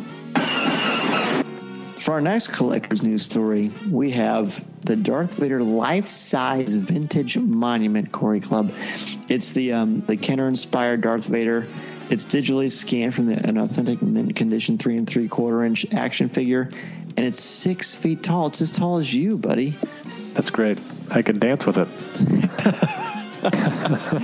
You could raise the hands and you could do like a slow dance. Is that what you were thinking? It could be a slow dance, and he could just watch where his hands are going. That's all. Yeah, this is totally not creepy at all. They had made the Stormtrooper one like this. And did they make a Boba Fett one? I can't remember. Do you remember? Oh, man, that's a good question. I don't know. It's the real deal. It's even got the cape, the plastic cape, which I love. And it's got the telescoping lightsaber in the right hand. And the Darth Vader Kenner action figure. I actually have a 3 3/4 one in mint on card, which I'm pretty pumped about. So that's neat. But this is a stunner. Honestly, if all things being equal, it was between this and the ANOVOS armor, which one do you think I would pick? You'd pick this, for sure. Yes, I would. I absolutely would. What about you? Yeah, it's interesting because we talked about the replicas, and then the ANOVOS armor, and now this. And so, these prices are obviously, for a certain folks that are looking for this stuff. I mean... Yeah, they're elite. They're elite, for sure. I mean, but I think if it's the top of your list, there it is. I mean, it's been created so you can get it, but... if I'm to choose, I don't know if I'd necessarily choose a 6-foot action figure. But you would pick this over the armor, or would you pick the armor? I'd pick the armor, probably. Because you can wear it. You can wear it, and you can display it. This harkens back to obviously the Kenner line of action figures. I didn't grow up to it, so I can't. It's hard for me to relate with. So Jeff McGee's a big collector. I know he gets all this kind of stuff too. So, yes. Well, you guys would be more under that umbrella, I guess. Oh man, if I had that money tree in the back, I would be all over this like stink on a monkey. Oh boy, it's very, very cool. And actually, it sounds like I'm being silly, and I am, I guess, a little bit. But there is free shipping. There you go. And the shipping for the armor is like $100 or more. That's not too bad. Yeah, that's. I mean, I don't get anything from Amazon that costs $100 to ship. It's true, but you're also not ordering Stormtrooper armor, so. Not anymore. Already got mine. Right. So the Vader figure, are we calling it a figure or a monument? Is it? Well, it's a life-size vintage monument. And for all the diehards out there, I mentioned the cape was plastic. Technically, it's considered rescaled vinyl. So I want to make sure I had that correct. Okay. So I love it. It's neat. Yeah, the price point on this is $2,600. Yeah, we didn't mention that. That's why we're not going to get it. Yeah. Now, if Gentle Giant wants to send us one to review, we are graciously happy to, of course, do such a thing. And that's not going to happen, by the way, because I mean, why would you? This sells itself. You don't really need to review something like this. It's a gorgeous item. It really is. When I was at Lucasfilm in the gift shop, they have the Stormtrooper one. Oh, cool! And as I walked by, I'm like, oh, there's the life-size Stormtrooper action figure. But I didn't take the time to really kind of drink it in because I was in the Lucasfilm gift shop and my head was spinning all over the place like the Tasmanian devil anyway. But it's neat. It's really cool. I hope if any of our listeners get one that they send us some pics or something because it's really, really cool. And it'll look great on a Christmas card with your family, wouldn't it? That's right. This is Darth in the background. Yeah, that's all. For our next bit of collector's news, we've got something a little more personal on our side of things.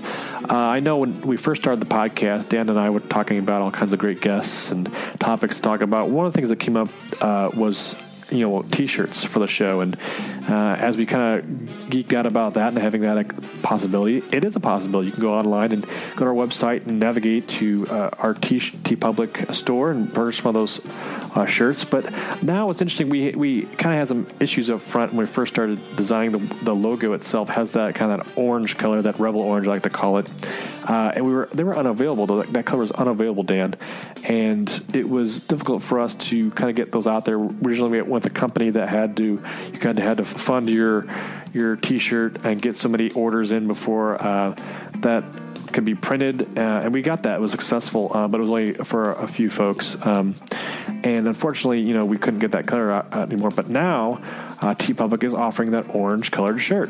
I'm thrilled that we can actually talk about this because everyone who would ask us about the shirts would say, where's orange? You have it in orange. And I knew that we would be able to have more out there in the public. And I love it. I mean, I still have mine from the original Me too. service that we did, and I wear it all the time. It's a beautiful shirt. I love the logo that you did. And we had different colors you could use, and a lot of people have them. And Mediocre Jedi has one that's kind of a navy tan, not navy, but it's like a brownish tan, and he makes it look awesome because he is awesome, right? That's right. But we didn't have orange, and now we do. And by the way, for the record, Mediocre Jedi has ordered an orange one. Thank you, sir. Thank you very much. Yes, very awesome. We're happy that they are out there, and that you can get one. It's at the very top of our webpage. We'll have a link to it in the show notes. We're thrilled. It's a great looking shirt, and all thanks again to Corey for designing it. The award-winning logo. That's right. Yeah, that's right. Well, I was going to say too. I mean, get out there and get yours before Celebration London, and show it off there. That's right. Let's flood the place with Rebel Orange. There you go. If we can't be there, let's have the orange there. There's a hashtag, right? It's very jumbled, but it works. CWK Orange, is that? Sure. Oh, there you go. Hashtag CWK Orange.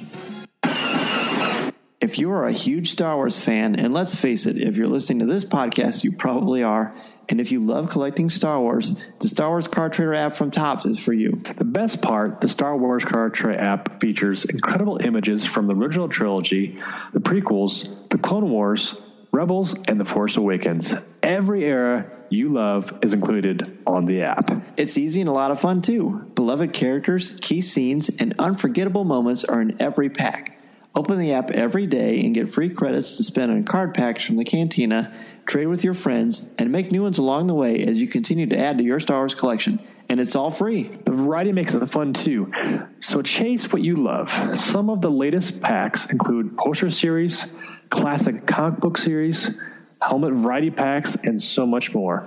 There are even exclusive cards you can get by completing sets, as well as special inserts and even autograph opportunities. Don't worry about missing the cards you love either, as you sign up for notifications right on the app. The Star Wars Digital Card Trader collecting app from Topps can be downloaded for free from iTunes or Google Play. Be sure to download the app and start your collection today. The Star Wars Digital Card Trader app from Topps is available now. And remember, these are the cards you're looking for.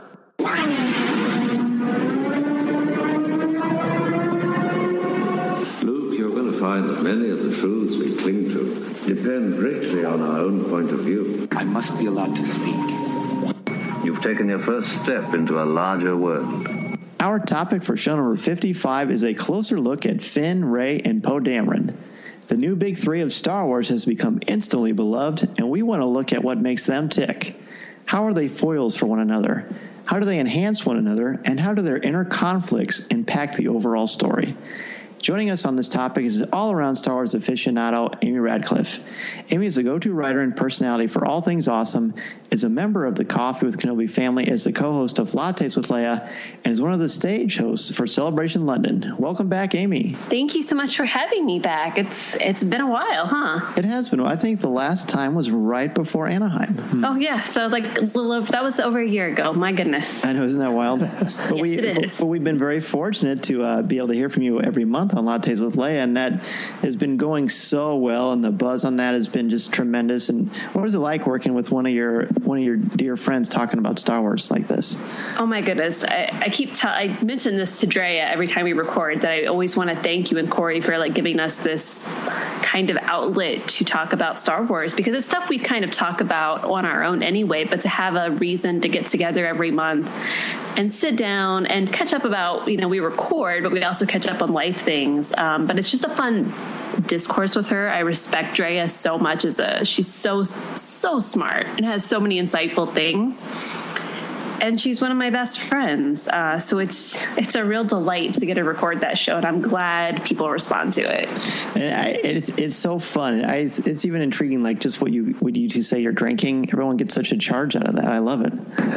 I know, and we've yet to have lattes, and I think that's just going to have to be a thing at this point. I agree. It's a good thing. But we haven't really, Corey and I were trying to come up with a topic for this episode, and we've talked about The Force Awakens aplenty, naturally, but not really in the kind of detail that we normally would. So I think enough time has passed, clearly.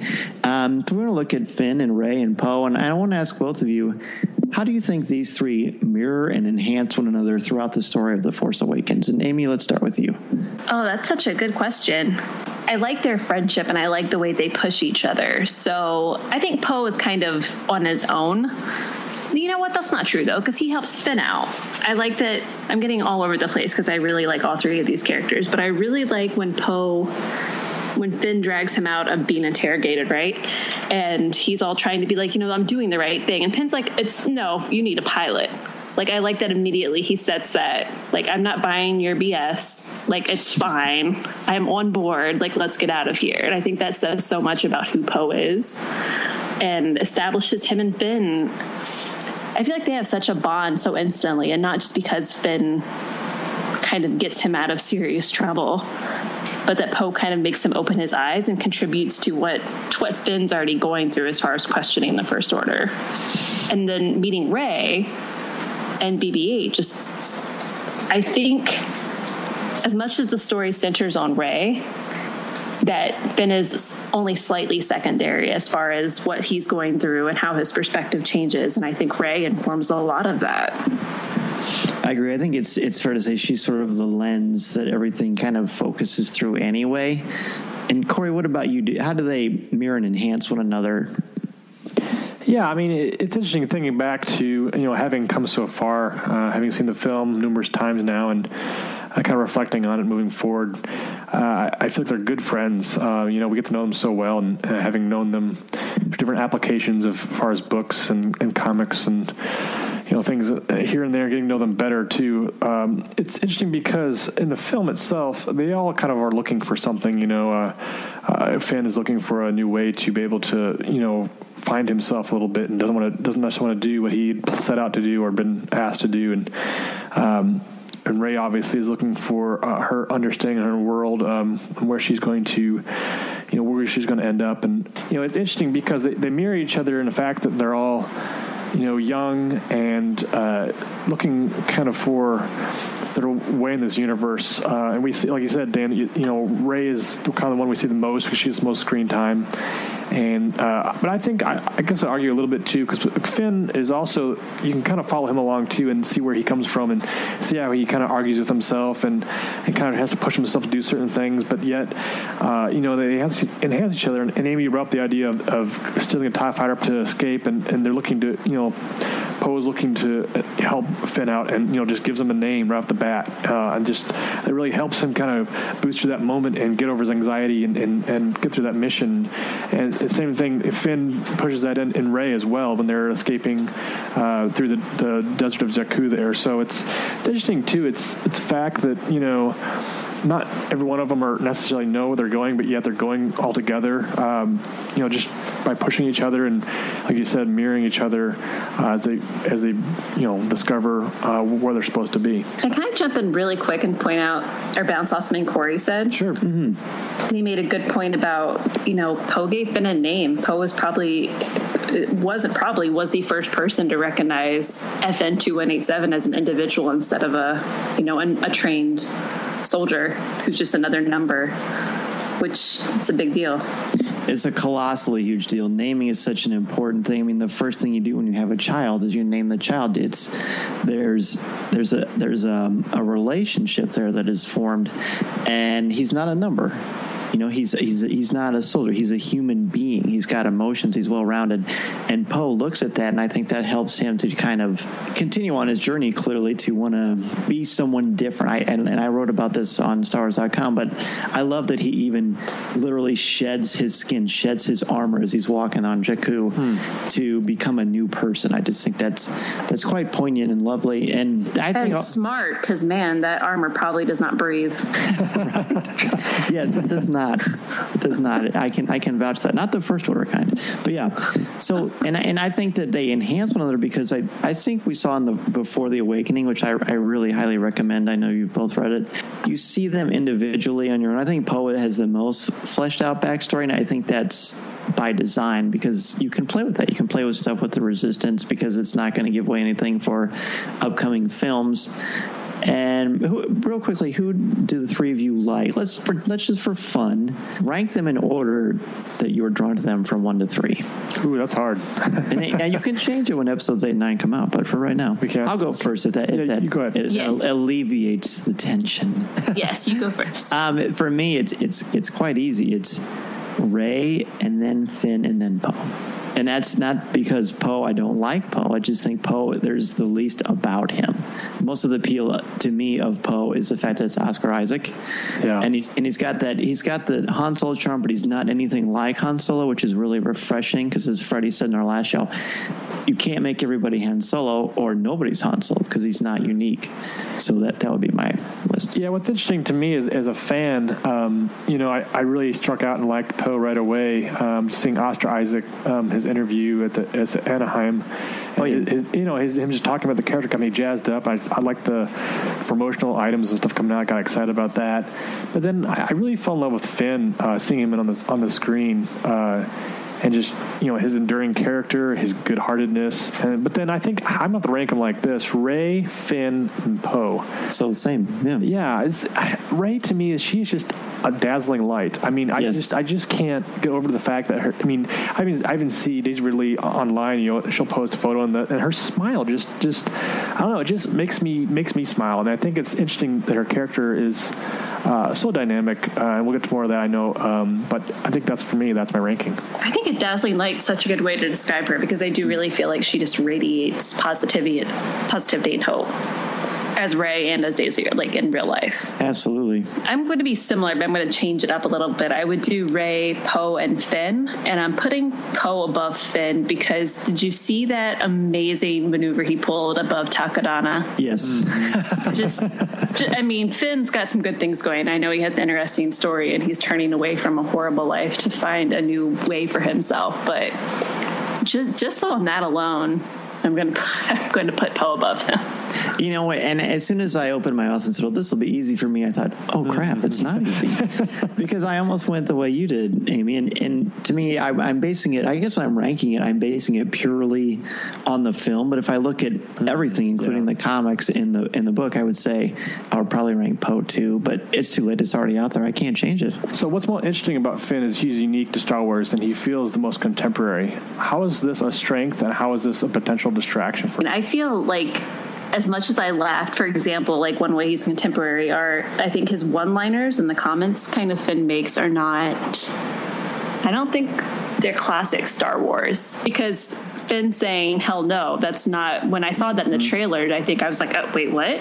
That's not a Star Wars-y thing you hear. Maybe you've heard it once before. Oh, you have heard it once before on Hoth. But some of that stuff, I like I said, I laughed, but it was a little bit of a distraction. But afterwards, I'm like, I feel like those lines were like a wink wink to the millennials that made me feel a little old.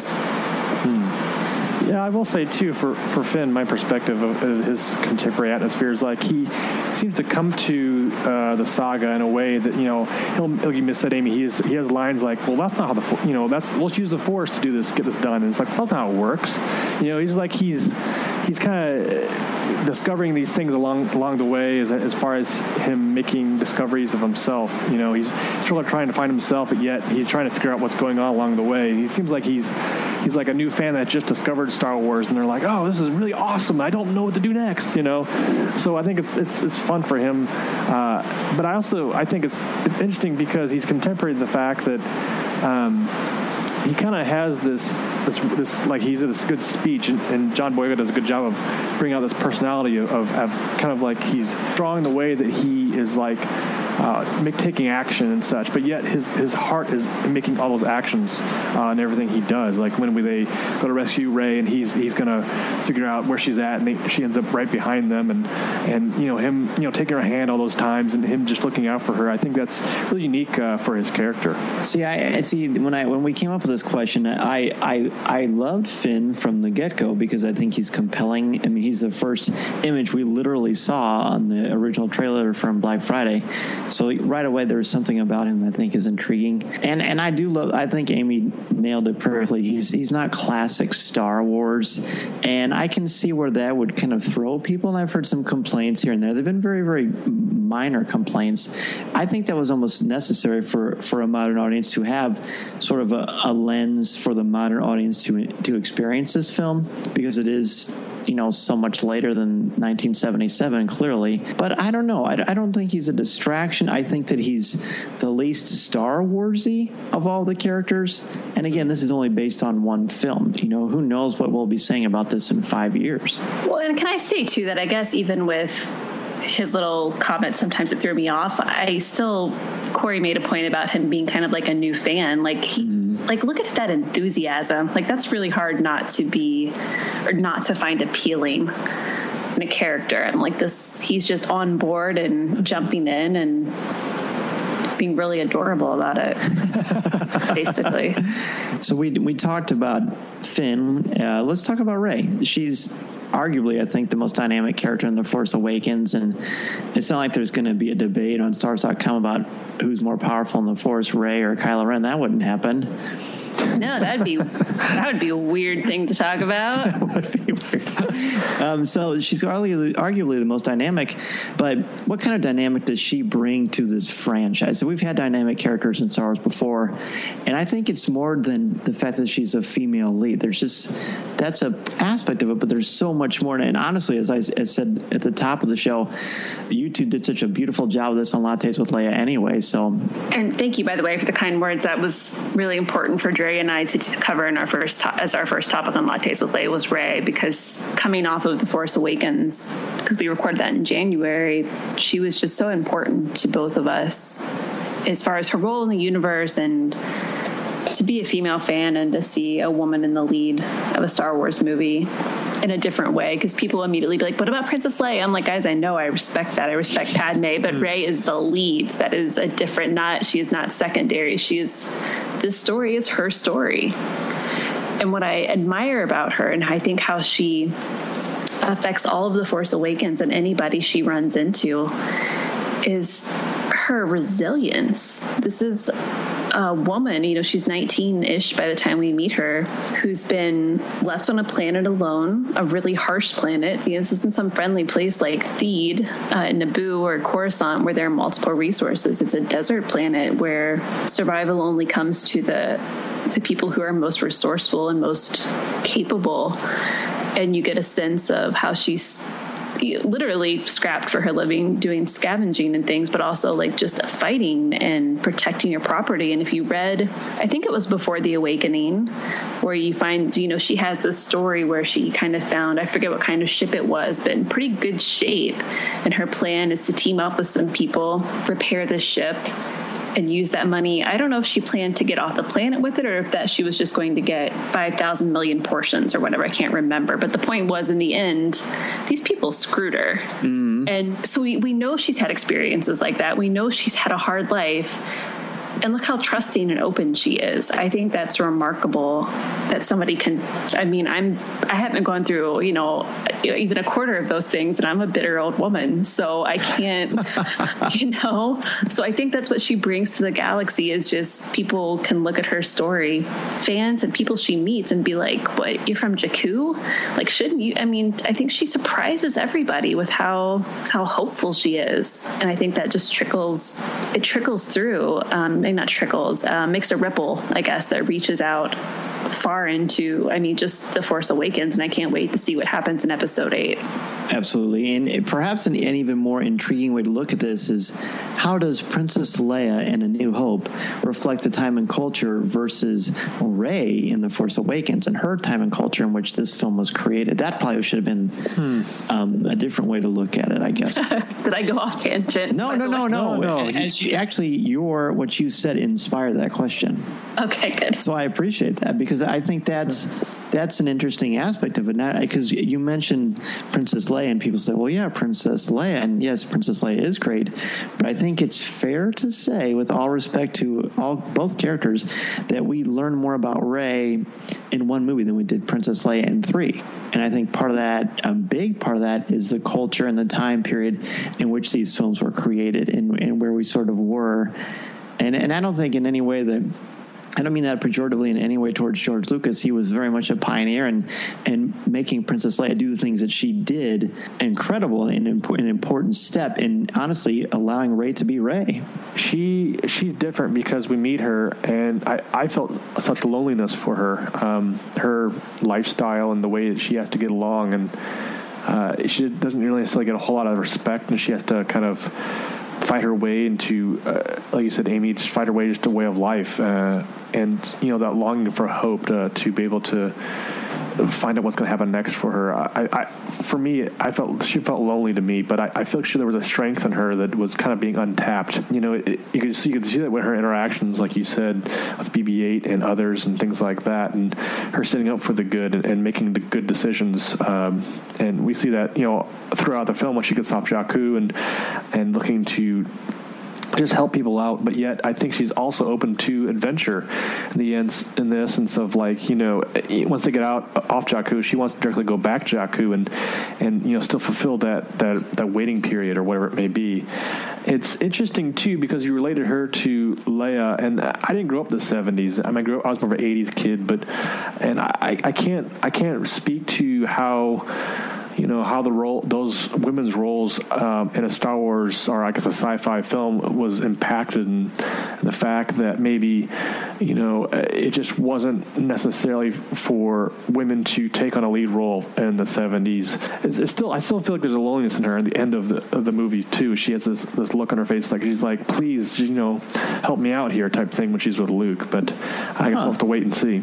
Interesting. I took that ending reaction very differently than you. I feel like she's more, she's found her home amidst these rocks. Half of the island is rocks and half of it is nature. So she's got this combination of different elements that she's looking at and trying to experience. But I think she feels more at home than she ever has with someone she's never met. Yeah, so I love that you look at it like that. I think that's neat. Well, I'll say one more thing. Neither of us know.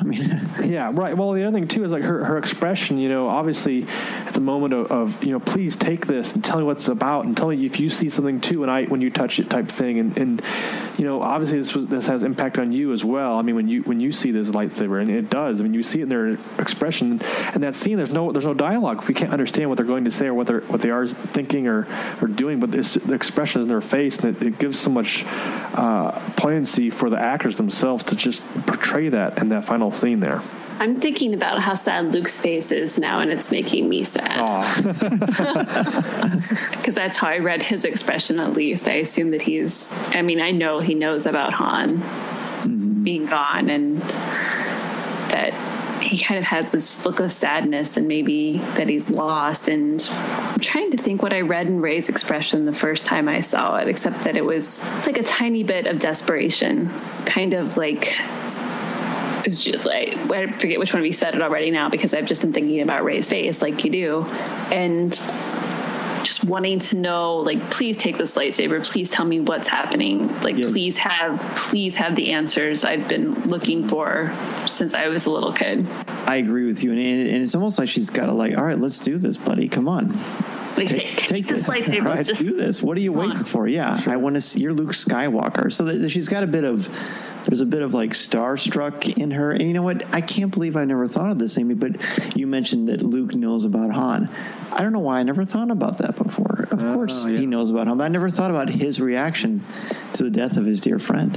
Anyway, moving ahead here, Poe is the least developed character in the film in some terms. However, his motivation and his characterization is present in the monthly comic book series, as well as the Before the Awakening book.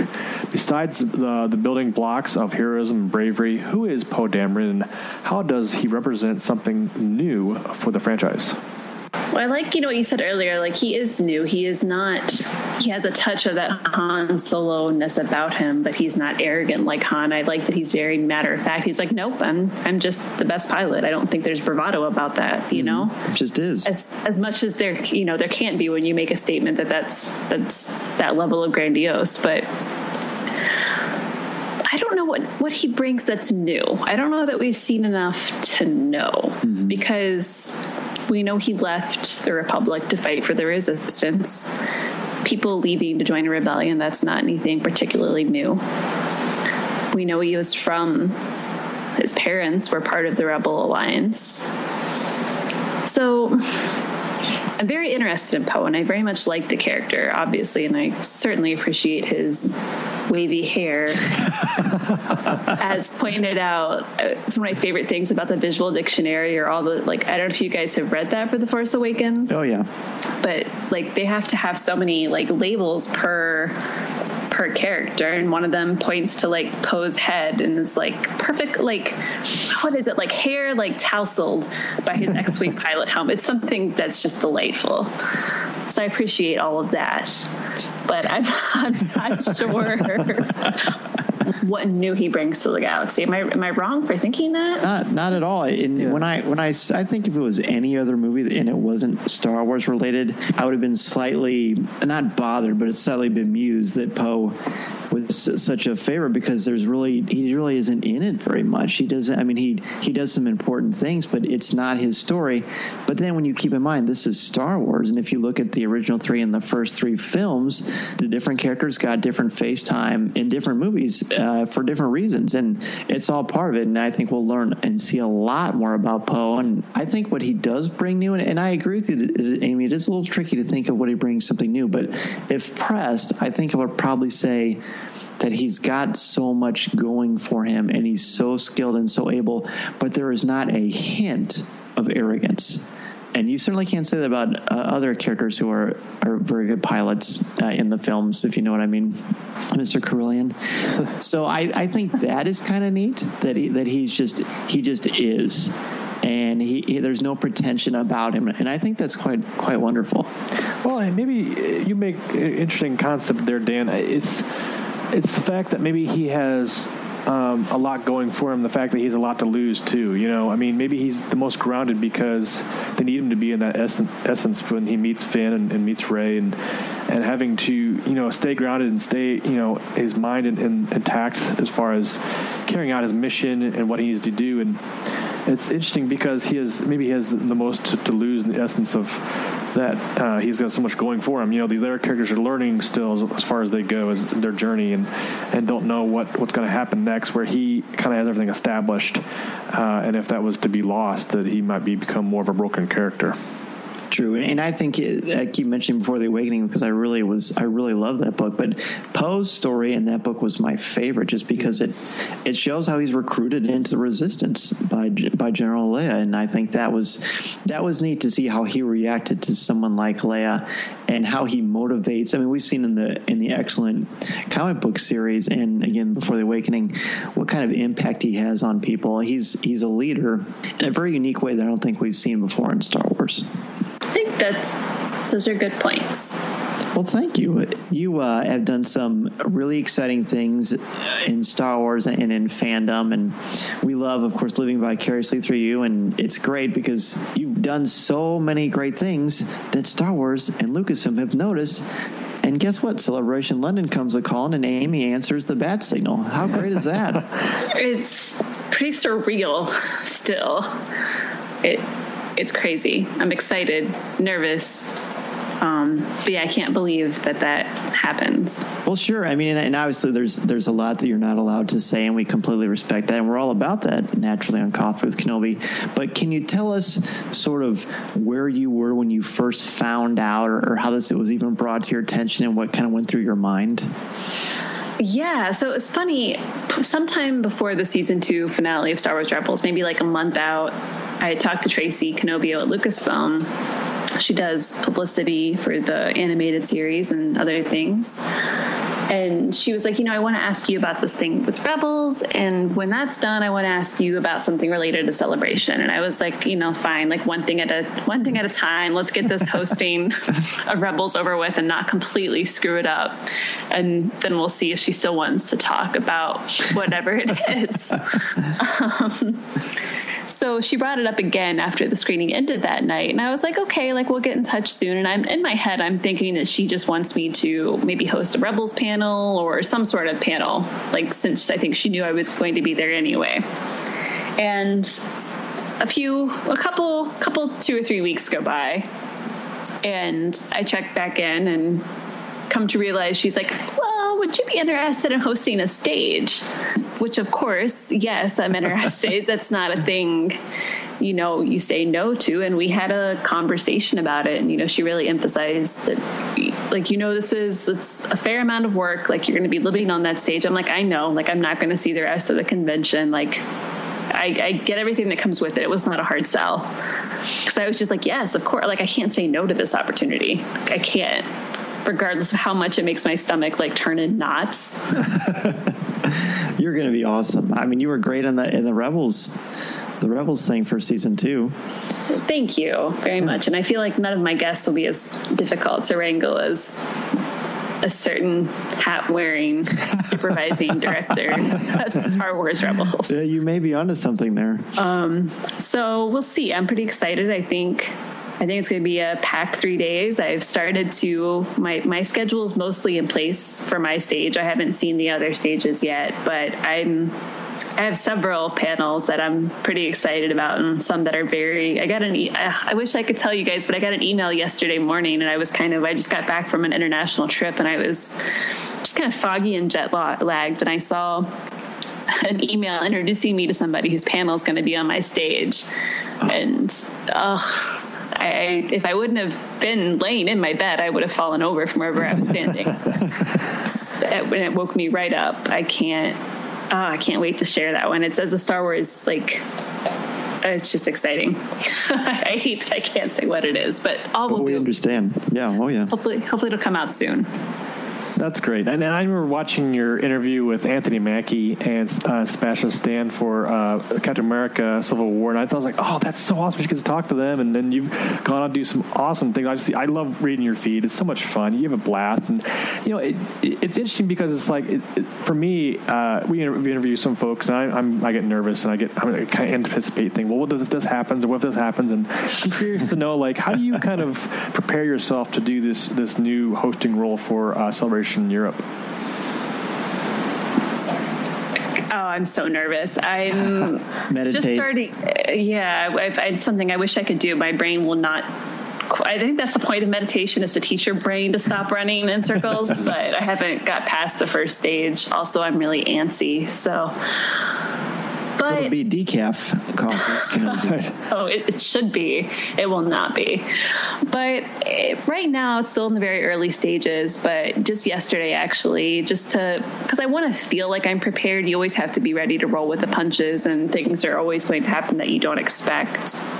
And you want to let the conversation develop naturally, whatever it is, instead of like going back to your set of questions and being rigid. But I've made a spreadsheet like with all these little checklists about, I'm like, all right, have we talked about audio Q&A? Have we talked about, some of them actually don't need me as a host. Some of them just want me to introduce their moderator. What kind of like has their tech worked? Are they booked for rehearsals? So spreadsheets are going to get me through. There you go. That's cool. Yeah, I very much see hosting like teaching. You have to be prepared for anything and everything, and just kind of trust the process and trust why you were asked to do what you're supposed to do. And honestly, and I mean this without reservation, no one is more deserving. Nobody works harder, and nobody has the unique skill set that you do to make this happen. So we couldn't be more proud and excited for you. Oh, thank you, Dan. That's true. It's very nice of you. If nothing else, like even when I stress out, like at the end of the day, like I'm just like, all right, Amy, you love Star Wars. Even if you screw up, like you kind of know the universe a little, maybe more than a little. So you can, if something goes terribly wrong, like you'll be able to recover, and people will probably be nice about it. So absolutely, and I think it's interesting too, because you kind of got into this with your skills as a writer. And how do you transition from writer to host? I think the metacognitive approach is interesting in that.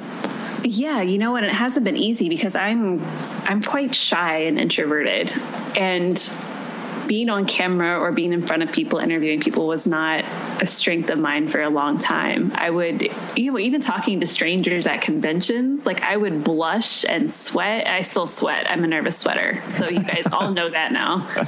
But I used to be just not very capable of doing it. And I figured the only way to get better was just to keep trying it. And I think, I got better at talking to people through doing interviews and stuff for writing. And then I started doing more on camera stuff with IGN at like conventions and doing red carpet interviews when you have to be on your feet. And it was kind of an easing in because when I did those, it was just a microphone in my hand, like my face wasn't on camera. Mm-hmm. And then I was slowly starting to do stuff where I didn't feel self-conscious about putting my whole face in front of people, be it on a stage or on a camera. And I'm still not entirely comfortable, but I can fake it.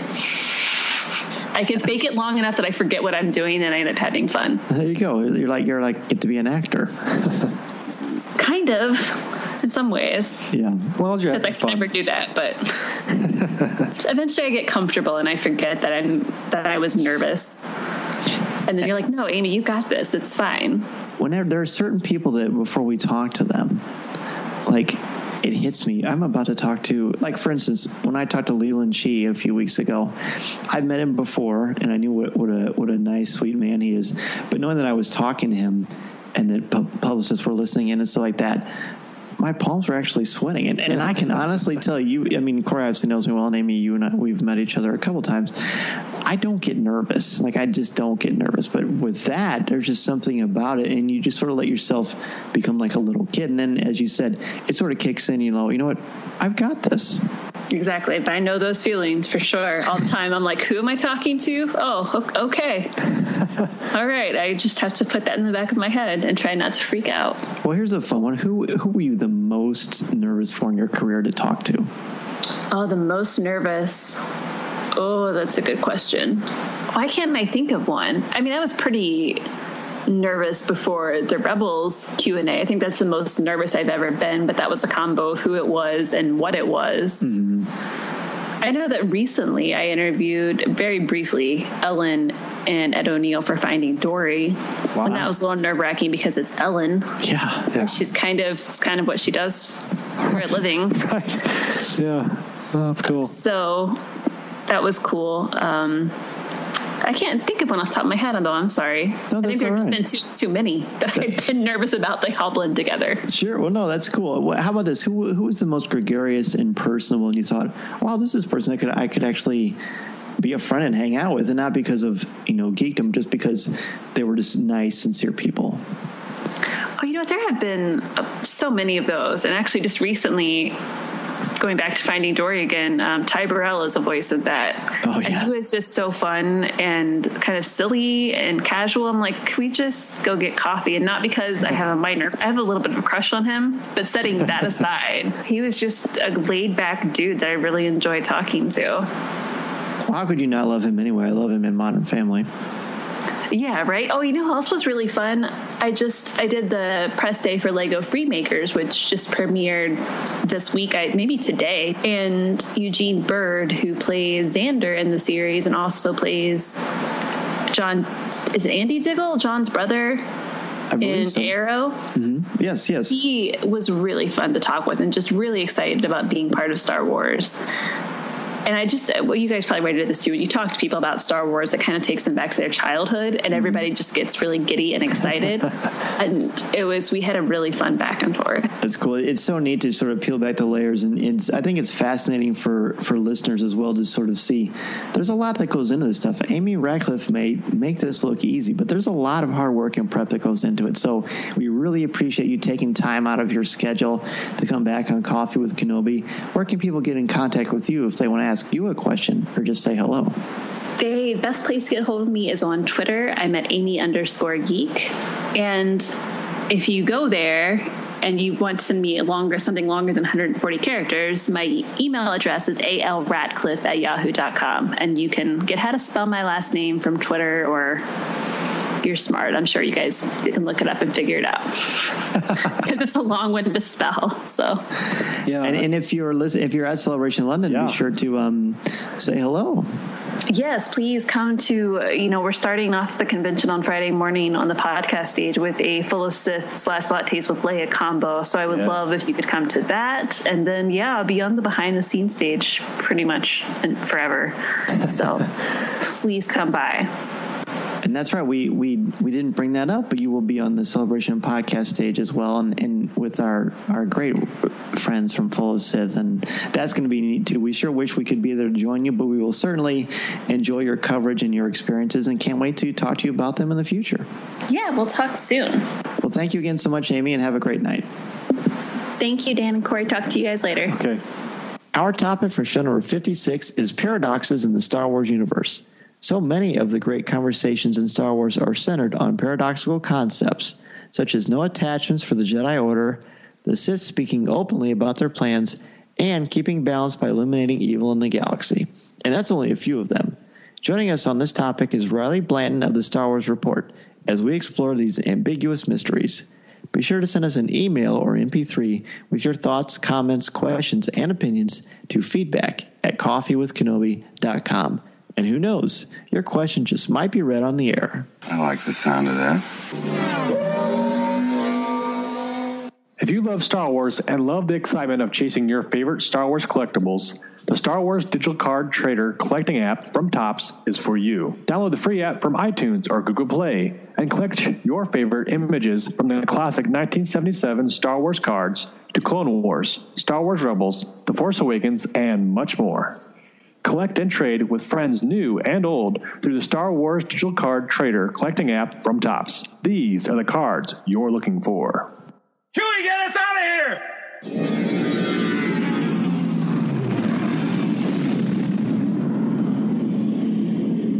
If you would like to respond to our question of the show, have a comment, or just want to say hello, send us an email or MP3 at feedback@coffeewithkenobi.com. Or if you have a specific question or comment for either of us individually, email us at danz@coffeewithkenobi.com or coreec@coffeewithkenobi.com, or visit us at coffeewithkenobi.com and click on the Contact Us section, or comment on one of the stories featured on the site. If you enjoy the show, please write a review in iTunes or Stitcher. You can also like the show on Facebook at facebook.com/coffeewithkenobi, as well as keep up to date at our Twitter feed at coffeewithkenobi. You can also find us on Tumblr at coffeewithkenobi.tumblr.com. If you enjoy the jazz music, the album is Eye to Eye by Steve Torok. Give the evacuation code signal. That's it for show number 55 of Coffee with Kenobi. A huge thank you to Amy Ratcliffe for returning and discussing the new Big Three, Finn, Rey, and Poe. Be sure to check out the show notes and links to all of Amy's great contributions to fandom. A special shout out to Joe Taylor, Dennis Keithley, Bradley W. Hall, Daniel, Angela Souse, Mediocre Jedi, BJ Smith, Eric Struthers, Nick DiCo, Aaron Harris, Mark Suter, Jesse, and Mike Audette for their contributions to our Coffee with Kenobi Patreon page. By supporting our Patreon page, you help our show in so many ways and can also win a coffee chat podcast of your very own. Check out our website or the show notes for more information. You can also support our show through our Amazon.com, Fandango, Cufflinks.com, Her Universe, Zach Designs, and Steiner Sports affiliate links on the site. Thank you so much for your generosity to the Coffee with Kenobi family. Be sure to check out our other shows in our Coffee with Kenobi family: Legends Library, Rebels Reactions, Comics with Kenobi, and Lattes with Leia, which are all here on the Coffee with Kenobi feed. A big thanks to our media specialist, Lisa Dullard, our Coffee with Kenobi bloggers, Nick DiCo, everyone who's contributed to the show, and to all of you out there who listen and email Coffee with Kenobi. Don't forget to send us your comments and opinions on the topic for show number 56, Paradoxes in the Star Wars Universe. This podcast is not endorsed by the Walt Disney Company or Lucasfilm Limited. It is intended for entertainment and informational purposes only. The official Star Wars website can be found at www.starwars.com. Star Wars, all names, sounds, and any other Star Wars-related items are registered trademarks and or copyrights of Disney and their respective trademark and copyright holders. All original content of this podcast is the intellectual property of Coffee with Kenobi unless otherwise indicated. This is the podcast you're looking for. There's no one here. Move along. Move along.